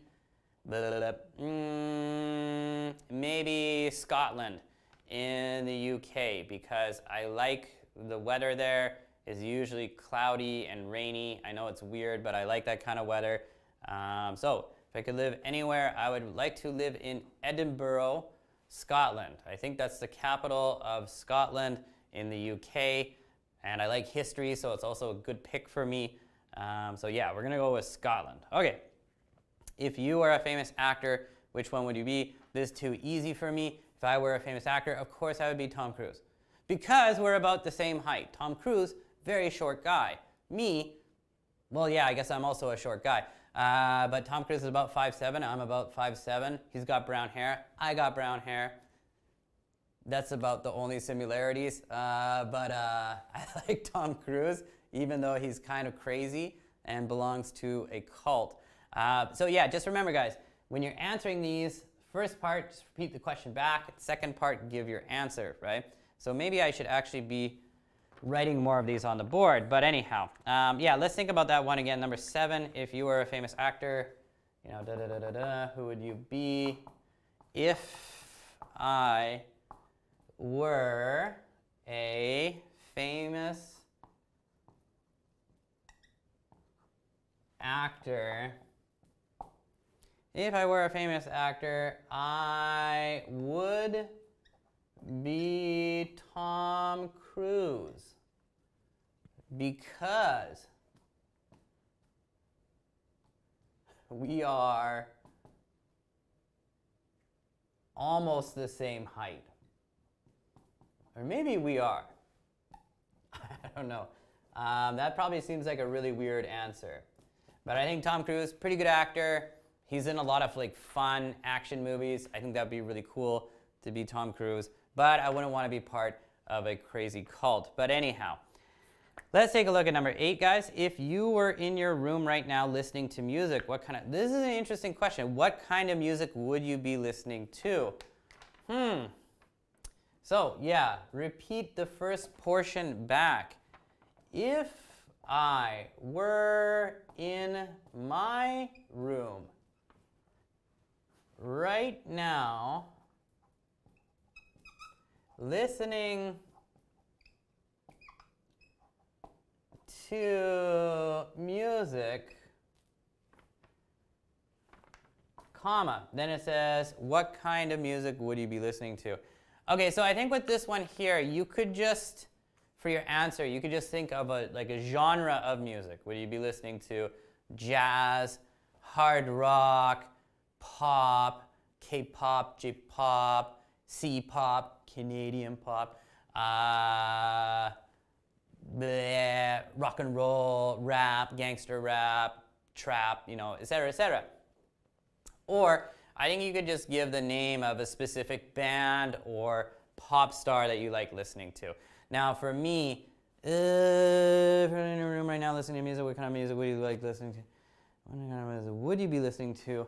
I would be listening to, who would I be listening to? Well, of course, I have a lot of bands that I really like, and I like many different genres of music. What genres of music do I really like? I think I like almost everything except country music. No, there's a few country songs that are not so bad, actually, if you give it a chance. But yeah, now that I'm older, I don't really care too much. I just listen to whatever I want. But I'd be listening to the Strokes. The Strokes are maybe one of my favorite rock bands of all time from New York City. I think they're one of the best. Them and Radiohead, maybe. Yeah, so I'd be listening to them, I guess. Okay, number 9. Whoa, tough question for number 9, guys. If you were eating ice cream now, what flavor would you be eating? If I were eating ice cream now, well, actually, I don't want to eat ice cream now because I need to lose weight, but also it's too early to eat ice cream. But if I were eating ice cream now, I would, if I were eating ice cream right now, what flavor would you be eating? I would be eating, what flavor?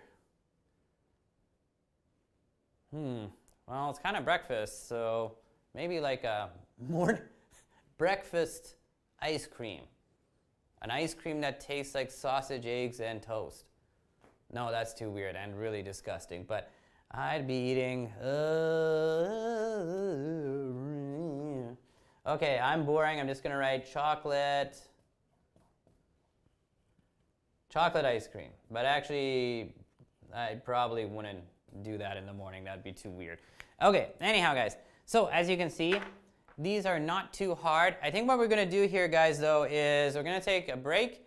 And after the break, go over the rest of these here, and then we will take a look at the elective material. The elective material here today, like I said before, is a bit strange. It's kind of a game, and I will describe how to play this game. We can't really play it together, but we'll try it out, and we'll see how it goes, and I'll explain how to do it. Anyhow, so we'll continue with the questions after the break, and then we'll talk about that game. But I'll let you guys go. Have a good time for 10 minutes. I will have a good time for 10 minutes. We'll all have a good time, and I'll see you in 10 minutes. Okay, bye-bye.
guys.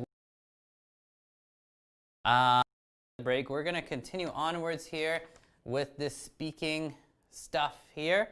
And we're just going to look at questions 10 through 15. I'm going to continue to give you guys some examples here. And yeah, after that, we'll take a look at our elective material. So anyhow, number 10, decent question. If you were on a holiday in Europe right now, which country would you be in? Okay, well actually Europe has a lot of coronavirus cases, so actually I don't want to be in Europe right now. But let's imagine that they don't have any cases. So, like I said before, when you are responding to these types of questions, you can always start by giving the listener the conditional, the if statement first, and just repeating it back to them. So if I were on holiday in Europe right now, and then comma, and then after that you want to deliver your actual answer. Now, I keep saying this, like repeat back the if statement with the answer. You don't have to do this, right? You could just give your answer, but I think it's always good until you're really comfortable with the language to start with the if clause first, or the if statement first. So if I were on holiday in Europe right now, which country would you be in? I would be in, So now you want to give your answer. What country would you like to be in if you were on holiday in Europe right now? Okay, so I've traveled to Europe before. I haven't been to too many countries in Europe though. I've been to the UK, but only London. I've been to France, but unfortunately only Paris.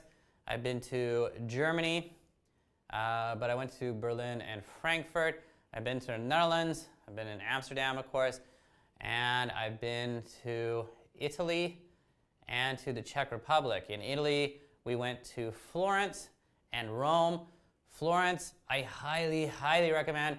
Florence is such an awesome, medium-sized city with a lot of fantastic history, good food, pretty nice people as well.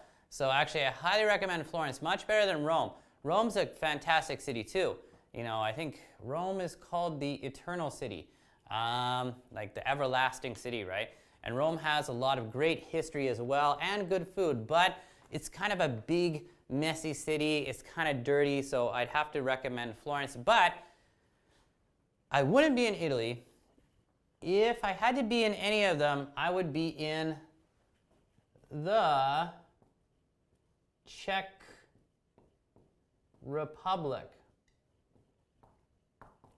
Or I know in Japan and Korea, you guys often refer to the Czech Republic as Czeko, which actually I think is closer to their language and more accurate. But anyhow, I would be in the Czech Republic. I would be in Prague because I really like Prague a lot. A lot of great history. Plus, it's a lot cheaper than Western European countries. They're part of the European Union, but they don't use euros. Well, you can use euros there, but they also have their own local currency.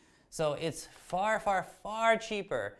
I'd say like 50% cheaper than going to Paris or London, which are extremely expensive, or going to Rome, which is actually not too bad. Rome's not that bad, but kind of expensive, or Germany, which is also really expensive.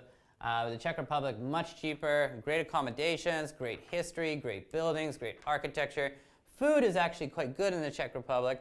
Plus, their beer is super awesome. Of course, beer in Germany is good, but the best beer I ever had was in the Czech Republic. And if you want a big pint of beer in the Czech Republic, it's like the equivalent of $2 Canadian or less. Wow, super cheap, good beer, pretty interesting people, not friendly, but interesting people, so I'd be in the Czech Republic. Now, if I chose a different country that I had not been to in Europe, I'd really like to go to, I would be in the Czech Republic.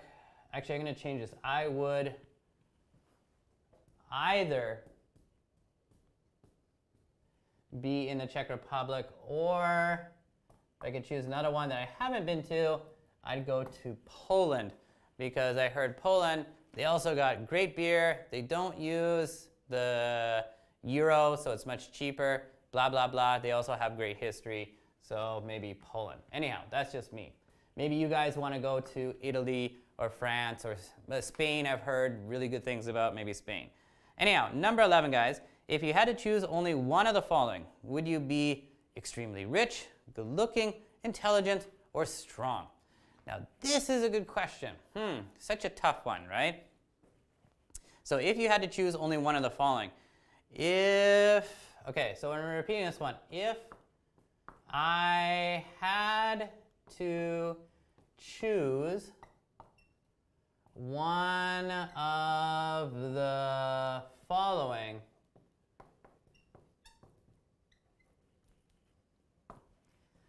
I would choose. Okay, so what would I choose? My options here are extremely rich, good looking, intelligent, or strong. So we got 4 good options here. Extremely rich, intelligent, or strong. Now, I'm going to be kind of boring here, but I would choose to be extremely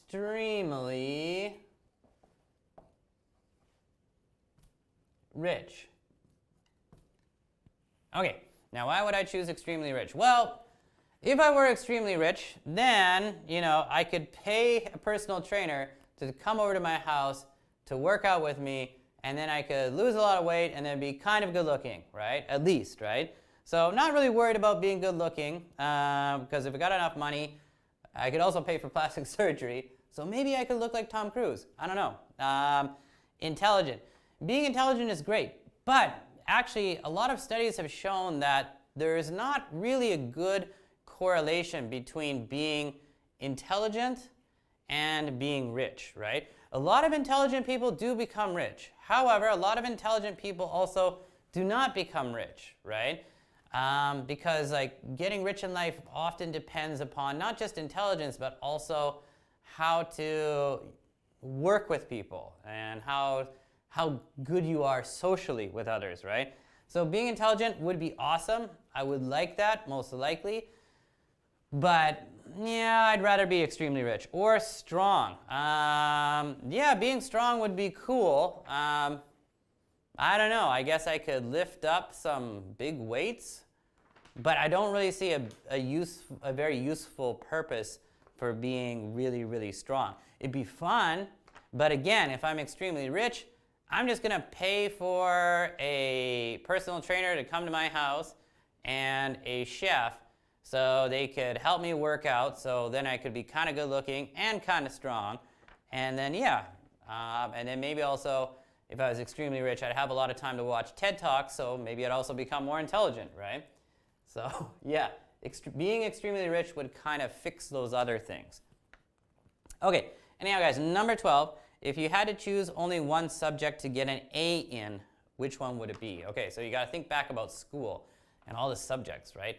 Math, chemistry, biology, French, or whatever foreign language, physics, gym class, history, etc., etc.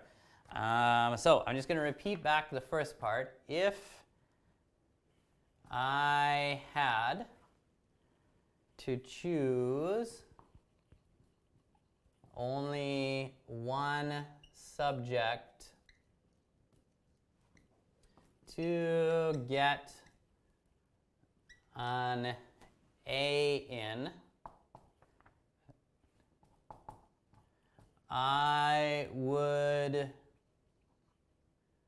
now I'm going to give 2 options again. Either choose, okay, so my first option, I'm going to try to think of something practical that could have helped me a lot in the future. And maybe a good practical subject that I should have gotten an A in if I had tried harder would be math. I would either choose math. Now, I did okay in math. I think I got a B, right? But I had to study really, really hard because I really didn't like math, and I didn't see how useful it could be. But now that I'm older, I realize that if you are good at math, it's applicable to many other subjects, and maybe it could have helped me be better with finance or economics or something, and that would have been interesting for me. But I had to choose math, so that's my practical choice, or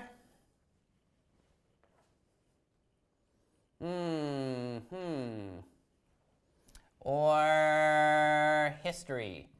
Now I got an A in history class, actually an A+ in history class anyhow, but I just really like history. It's always been a fascinating subject for me, so I got to go with history again. But this is more from my personal feelings, or this is more like about my passion.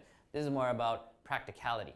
Anyhow, all right guys, but you guys can think about that one there. And then 13, we've got, if you were stranded on a desert island, what is the one thing that you would want to have with you? If I were stranded. Now, stranded means left alone, by yourself. No chance of rescue, right? If I were stranded on a desert island, and you gotta be careful when you spell desert.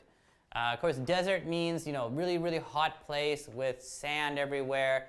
Nobody wants to live in the desert. Well, maybe you do. Could be interesting. But when you're spelling desert, you gotta be careful, because if you add that extra S here, you turn it from desert into dessert, right? And if you're stranded in a dessert, that might just be too delicious, right? Too much ice cream, too much chocolate. That's not good for you. A dessert island. Oh, okay, this joke is too bad, right? I'm going to stop. Anyhow, so if I were stranded on a desert island, what is the one thing that you would want to have with you? I would want to have, now what would I want to have? Now, I'm going to approach this from a practical viewpoint. Of course, if this is complete fantasy, I would want to have my wife. Right? So sentimental. But anyhow, from a practical viewpoint, what would I want to have? I'm stranded on a desert island. A knife. Because you can use a knife to do many things, right? I could use it to maybe cut down branches so I could make some kind of fort or accommodations for myself. I could also use this to, well, this sounds terrible, but kill wild animals if I have. It's pretty hard to hunt wild animals with a knife, but for defense, it could be pretty useful if I have to cut, or like maybe there's a coconut, I got to cut into the coconut and get the coconut milk. Yum, yum, yum. So I think a knife would be a very practical choice. Anyhow, but how about you guys? Maybe you'd want a lighter, maybe a tent, maybe a flashlight. I don't know. Number 14. If all of your clothes had to be the same color, what color would they be? Wow. I don't know. That's a tough one. If all of my clothes had to be the same color, what color would they be? I would choose. Now this is kind of boring because we already talked about number 3. No. What was that other one about color? There was another question about color, wasn't there?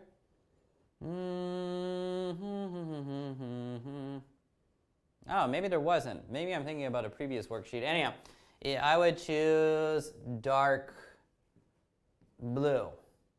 Because again, I like the color blue, and dark blue is kind of my favorite color. So yeah, anyhow, I go with dark blue. Can't really explain that further. Not too interesting. Okay, so let's take a look at 15, guys. 15, if you had only one meal to eat every day for a week, what meal would it be?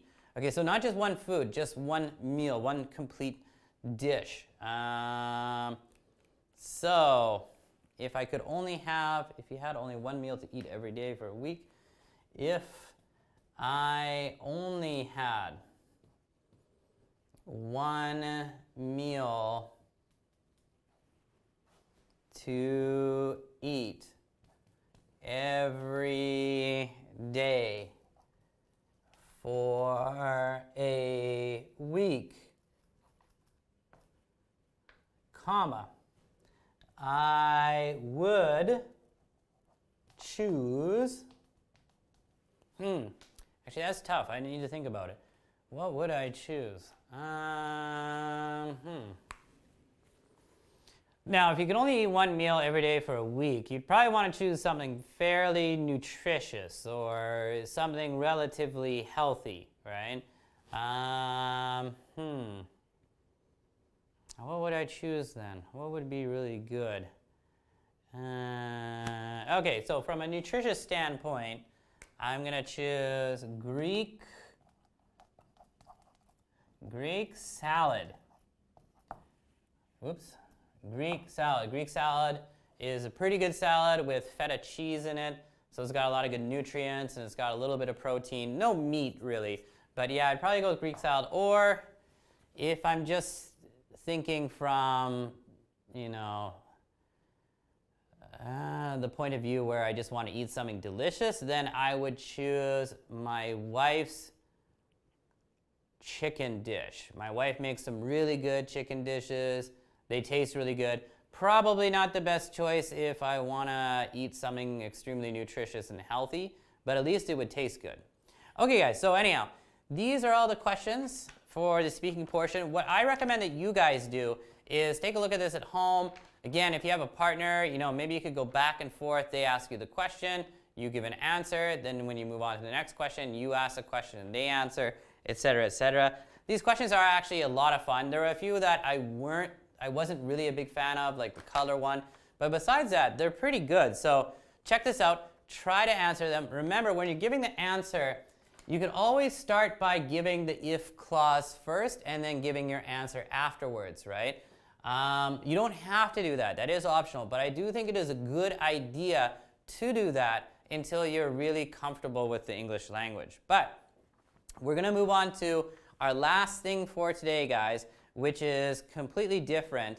It's actually kind of similar to that board game we were looking at before. Now, again, we can't really play this very easily, but I'm gonna kind of try my best to follow the directions and we'll see how it goes. So give me a second here. I'm just gonna erase the board and then we'll take a look at this.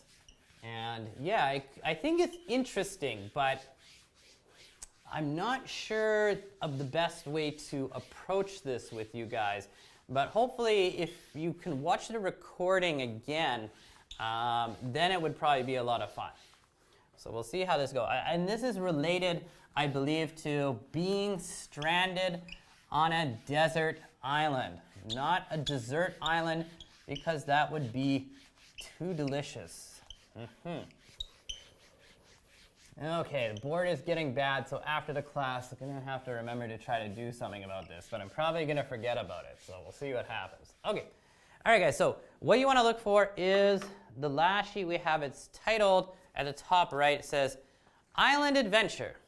Sounds like fun. And we've got our introduction here. Now, I don't mind if you guys look at this. This one is supposed to be for the teacher, but that's okay. Reading over this with me, it might be good practice for you. So, in the introduction, it says, in this imaginative worksheet activity, students use their critical thinking and problem-solving skills to survive being stranded on a desert island. Okay, so that's this scenario. You have to imagine that you are stranded on a desert island. Okay, now we've got our procedure here. Now, before, you're not supposed to look at the procedure with me, but I'm going to have to go over it anyhow. What you guys need to look at, though, in more detail is this sheet here. This sheet, it says your boat is sinking. There's a desert island nearby. You can swim there, but you can only take one bag with you. Choose 4 items to help you survive on the island. Ooh, exciting. Now, the procedure here, it says, I have to set the scene by drawing a boat on the board. Okay, so let me draw a boat here, guys. Now, my drawings are pretty poor. Here is a boat. Oh God, that looks awful, right? Anyhow, so here's a boat. Now, I want you guys to imagine, it says, tell the students to imagine that they're on the boat and suggest what they're doing there. So imagine you guys are on a boat, right?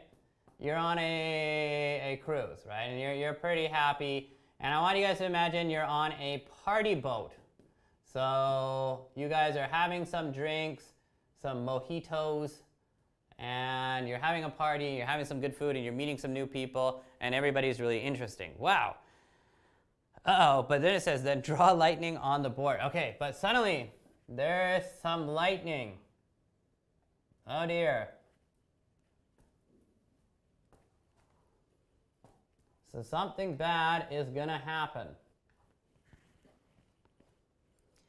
Yeah, boat has been hit by a storm, and the boat maybe gets hit by some lightning, and water is starting to come into the boat.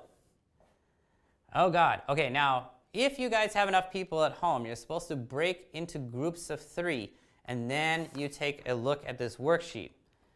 Now, there's a desert island nearby, and each group, you guys have to decide to go to the desert island, but each person has to decide on 4 items that they can choose to bring with them. And you need to write down this stuff here. Okay, great. So let's focus on that now, guys. Now, I'm just going to be giving my own answer. We have a huge list of things that we can bring with us, right? But it says, again, your boat is sinking. There's a desert island nearby. You can swim there, but you can only take 1 bag with you. Choose 4 items to help you survive on the island. Now, our list here is pretty extensive, but we can only choose 4. Lamp, sunscreen, toilet paper, pot, first aid kit, hiking boots, axe, flare gun, inflatable raft, lighter, insect repellent, hammock, compass, mirror, knife, water filter, fishing rod, rope, rifle, tent. Now, you need to analyze these things with your group members, or, of course, maybe you're not in a group, but maybe with a loved one, right? Let's say it's you and your wife, or you and your girlfriend, boyfriend, whatever, and each of you can only bring 4 things. But that's 8 things in total, right? So that covers quite a lot. Thinking about the practicality of these items, right? Thinking about a lamp, lamp would be useful, right? You could see at night. Sunscreen. Well, if you're worried about getting cancer or getting a really, really bad sunburn, then I guess bringing sunscreen would be a good idea. My point of view, not as useful as the other thing. Toilet paper. This is one I didn't think about, but now that I think about it, toilet paper would be pretty useful. You're going to have to go number 2 sometimes when you're on the island. What are you going to use to, clean yourself up? Are you going to use leaves or branches? You never know. You might, you might end up getting some weird disease because you're not wiping properly. So toilet paper actually, maybe that's not a bad idea. Anyhow, a pot would be useful. You could put water in there. You could boil the water and make sure that it's safe so then you could consume it. That's not bad. Or if you had food, you could put it in the pot and boil it. That's actually really useful. First aid kit, obviously a good idea. People are probably going to get injured while they're swimming to the desert island, or they're going to get injured on the desert island. So first aid kit might be extremely useful. Hiking boots, I think that would be a pretty good choice because you're going to be walking around a lot on the island looking for things, setting up some kind of structure that you can sleep in, looking for a food source, that kind of stuff. So hiking boots might be a good idea to protect your feet. Otherwise, your feet are probably going to get cut up walking on rocks and that kind of stuff, and that's no good. So yeah, it's pretty practical. An axe, I think, would be really useful. You could cut down some trees, start forming some kind of structure that you could live in. A flare gun, obviously, you're going to be using this to try to call for help, right? So if there's a boat or a ship going by, boom, you could shoot the flare into the air to hopefully alert them to your presence so they could come and help you. An inflatable raft, this, again, pretty useful. When you're exiting the sinking ship here, you can use the inflatable raft to get to the island without having to swim, which could be dangerous, right? It doesn't say where this boat is, but maybe it's in the Pacific, maybe there are sharks around. Be much better to have an inflatable raft, way safer. Lighter, definitely useful, right? For the lighter, you could start a fire so you could stay warm at night. You could also use that to cook food with, right? To start the fire to cook food with, anyhow. Insect repellent, yeah, this one is questionable, right? Are there a lot of insects on the island? I don't know. Insect repellent, of course, would help you in that case, but my point of view, not as useful as other things. A hammock, that'd be like a real luxury, right? You know, a hammock, you set it up on one tree, connected to another tree, then you could sleep in the hammock. Yeah, that'd be awesome, that'd be really nice, but it sounds kind of like a luxury to me, and I don't think that would be terribly useful. Yeah, it'd be relaxing, but I don't think you want to relax. I think you gotta like find somewhere to sleep. Make sure you cut down some wood to start a fire, and then try to find food sources, and then keep your eye out for, you know, a ship or a plane. After that, you got a compass. So a compass would be useful for determining where you are and maybe kind of creating a map. Yeah, kind of useful, not terribly so. Mirror, I don't know if you're really into fashion, but I don't see the practicality of the mirror. Oh wait, the mirror could be used to start a fire with as well, and then I guess if you get injured, you might need to use a mirror, but I don't think it's that useful. A knife, I think, very useful. Just like the axe, you could use the knife to cut things or to help you cut down a tree. Knife obviously is not as good as an axe. Axe would be much better, but knife would also be good for personal defense or, I don't know, killing wild animals, but maybe the axe would be better. That sounds really weird, but I'm trying to think from a practical viewpoint here. After that, you have water filter. This would be incredibly useful. A water filter could be used to filter water so that you don't consume something that's going to make you sick. If you have a really good water filter, you could just put in whatever water in there, and then what it transforms into is drinkable water. I actually think that's really practical, probably an item that I would bring. Anyhow, after that, we got fishing rod. Fishing rod, of course, you can use this to go fishing. Probably good to bring a fishing rod so you can actually catch some fish and have something to eat. Rope, also very useful, very practical. Don't want to explain that, but anyhow, rope would be good. A rifle with some bullets.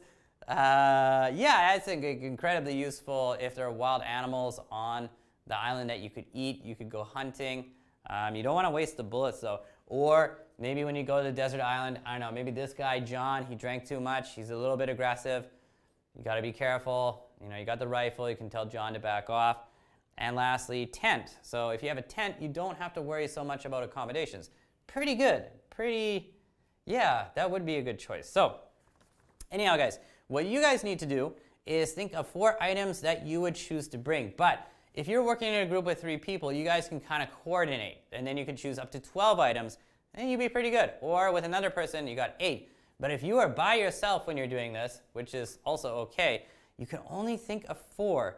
So for me, I think from a practical viewpoint, the first item I would bring, and I'm going to get a different marker because this one is dying. Maybe I'll switch to blue, guys. 1 second. We'll see how good the blue is. Maybe it's not that good. It's not that good. Okay, so not switching to blue. Switching back to, hopefully, a black. That works here. Yeah, not bad. Okay. I think I would definitely go with the first aid kit. And it says reason. Now, if you want to give like a full sentence response to this, you could say, the reason why I would, so we're using conditionals, choose the first aid kit is because, okay, so why would I choose a first aid kit? Is because if someone or myself is or gets injured, I can assist them. So I think it's good to bring a first aid kit. Yeah, it's pretty basic stuff, you know, bandages, that kind of stuff. But I do think a first aid kit would be very practical. Somebody gets a cut or something like that, you can bandage it so it doesn't get worse and doesn't get infected. Usually first aid kits usually include like a little bit of rubbing alcohol that would stop infection or stop infection from spreading anyhow. So I think a first aid kit would be an awesome idea. So after that though, what else would I bring to the island? Item 2. Now keep in mind you're going to be using conditionals with the reason portion a lot here. Item 2.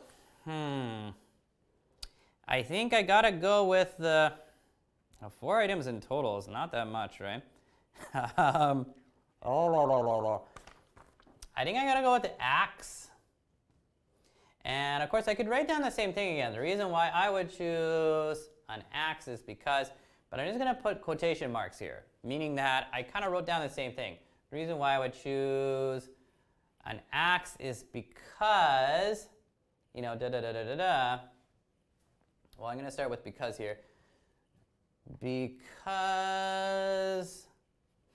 I can use an axe to cut down trees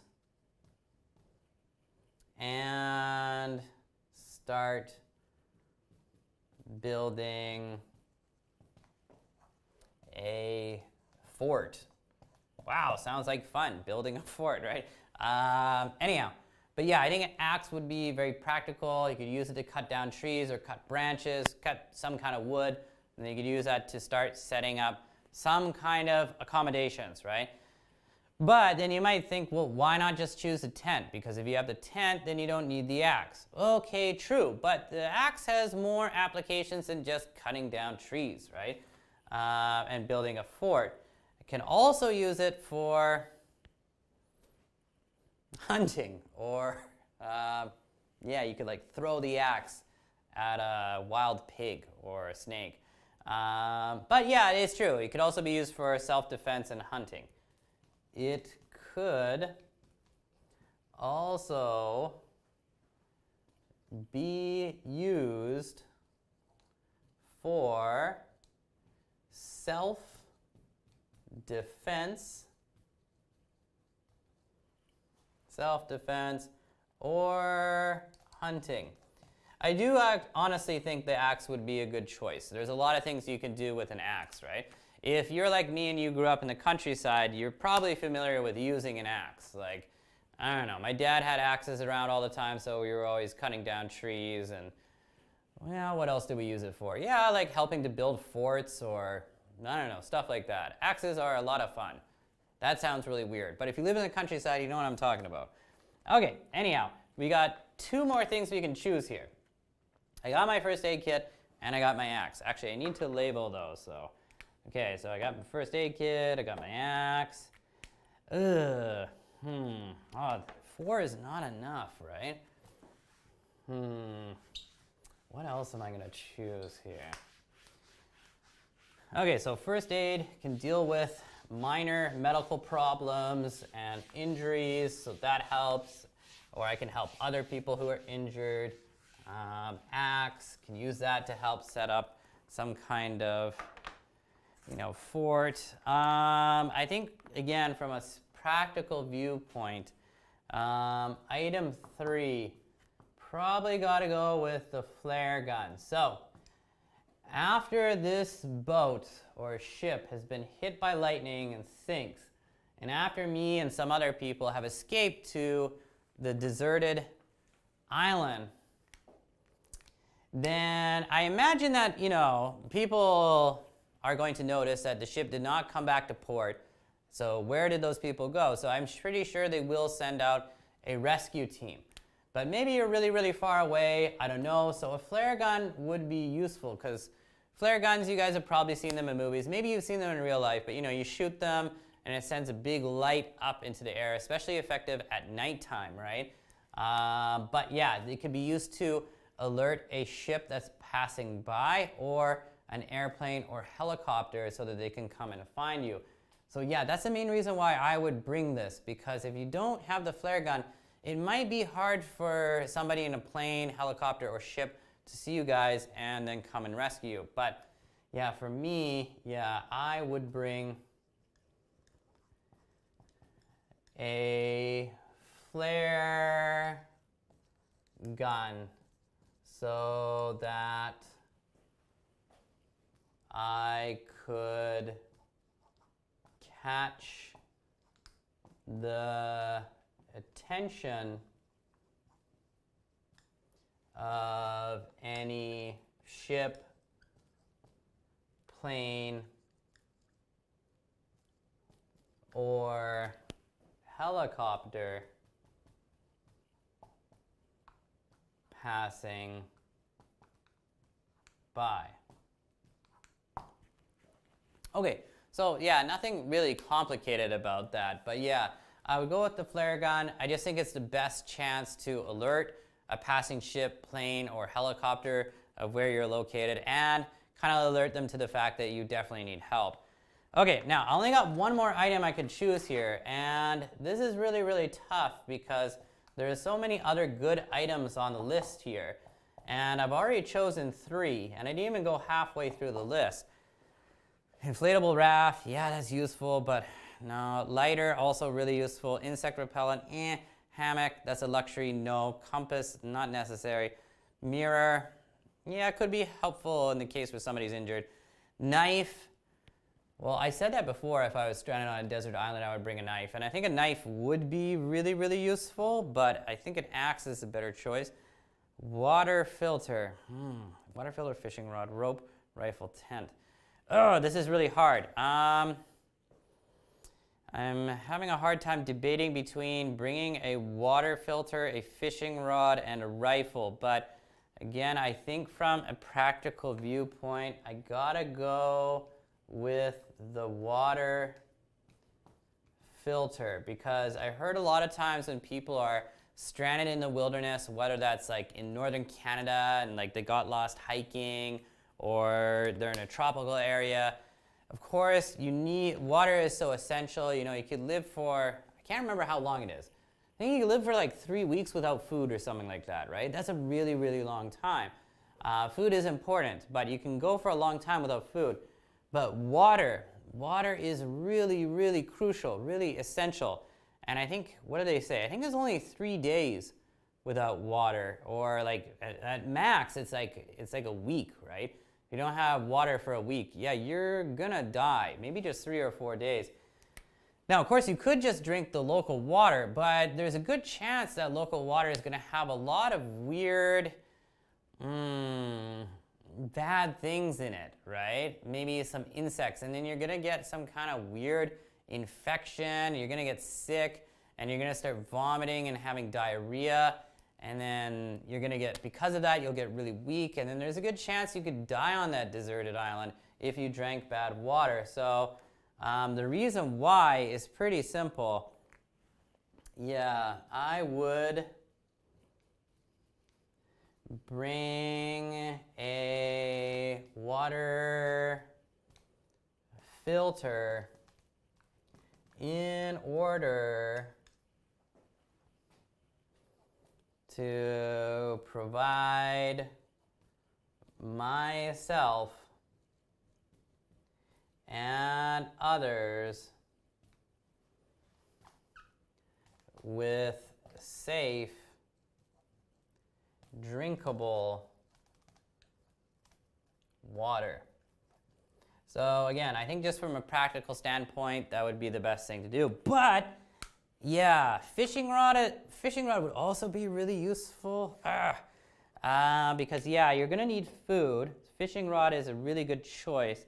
And then there's the rifle, which could also be used to hunt and get food with, and also be really good if somebody's starting to go crazy and they're getting aggressive, if you got a rifle, well, you could tell them to shut up. But and a tent is also really good.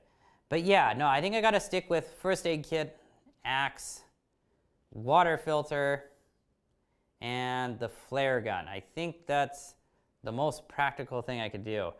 Yeah, the one problem is how am I going to start a fire? Well, I'll have to start a fire the traditional way, using the 2 pieces of wood or some rock, right? Yeah, it also depends on the food sources on the island. Like, if there's a lot of coconuts, yeah, I guess things are okay. We're going to be fine. And I can use the axe to open them up, right?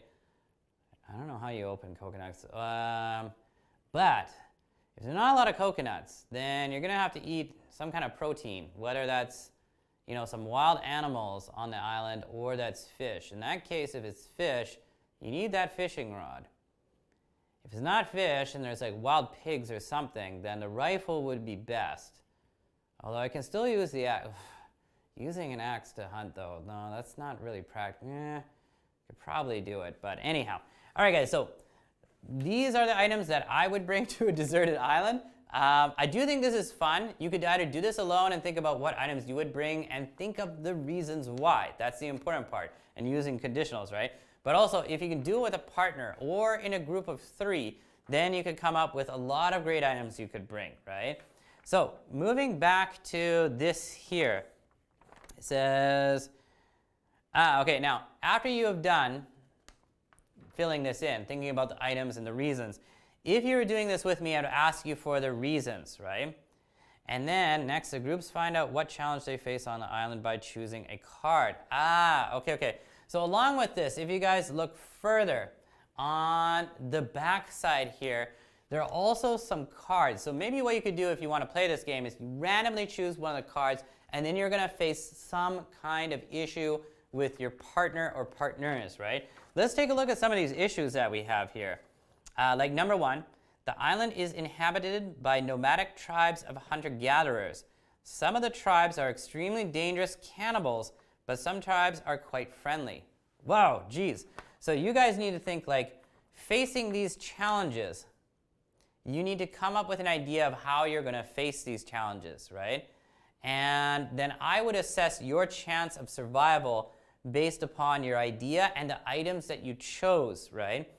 And then I give you a score between 0 to 3. Wow, this is really, really cool, actually. After each group is presented, they roll a dice, and the awarded points are combined with a number on the dice. Groups need to score 4 or more to survive. A score of 6 or more is needed to thrive on the island. Wow, this is really cool. So in order to determine your score, so you think of the items you bring with your group members, then you face a scenario. And you explain to the teacher how you would deal with that scenario. Then the teacher will give you a score between 0 to 3. Then after that, you also roll a dice, and you add that number to the score the teacher gave you. Now, if you get 4 or over, that means that you basically survive.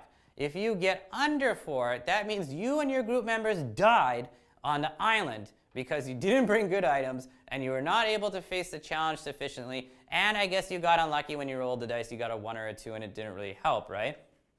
But if you get a score of 6 or more, that means that you thrived on the island, that you did really well on the island, and you were capable of taking care of yourself, right? So this is like a really fun game. I think you could play this without a teacher and try to think about things practically, although that would be hard. But these situations are really, really cool. Like just the first one, that the island is inhabited by nomadic tribes of hunter-gatherers. So, you know, like a tribe of people who don't do any farming or any agriculture, but they hunt for food. But some of the tribes are extremely dangerous cannibals. Ooh! Now, cannibal is a person or an animal that eats its own kind, right? So if you run into a tribe, a group of cannibalistic humans, they might want to kill you and, you know, eat you because they're cannibals. But some tribes are quite friendly. So if I'm thinking about this from my own point of view, like this is a challenge I face and I brought these 4 items. Oh dear. Okay, so let's say there are 2 tribes. One's friendly, one is a group of cannibals.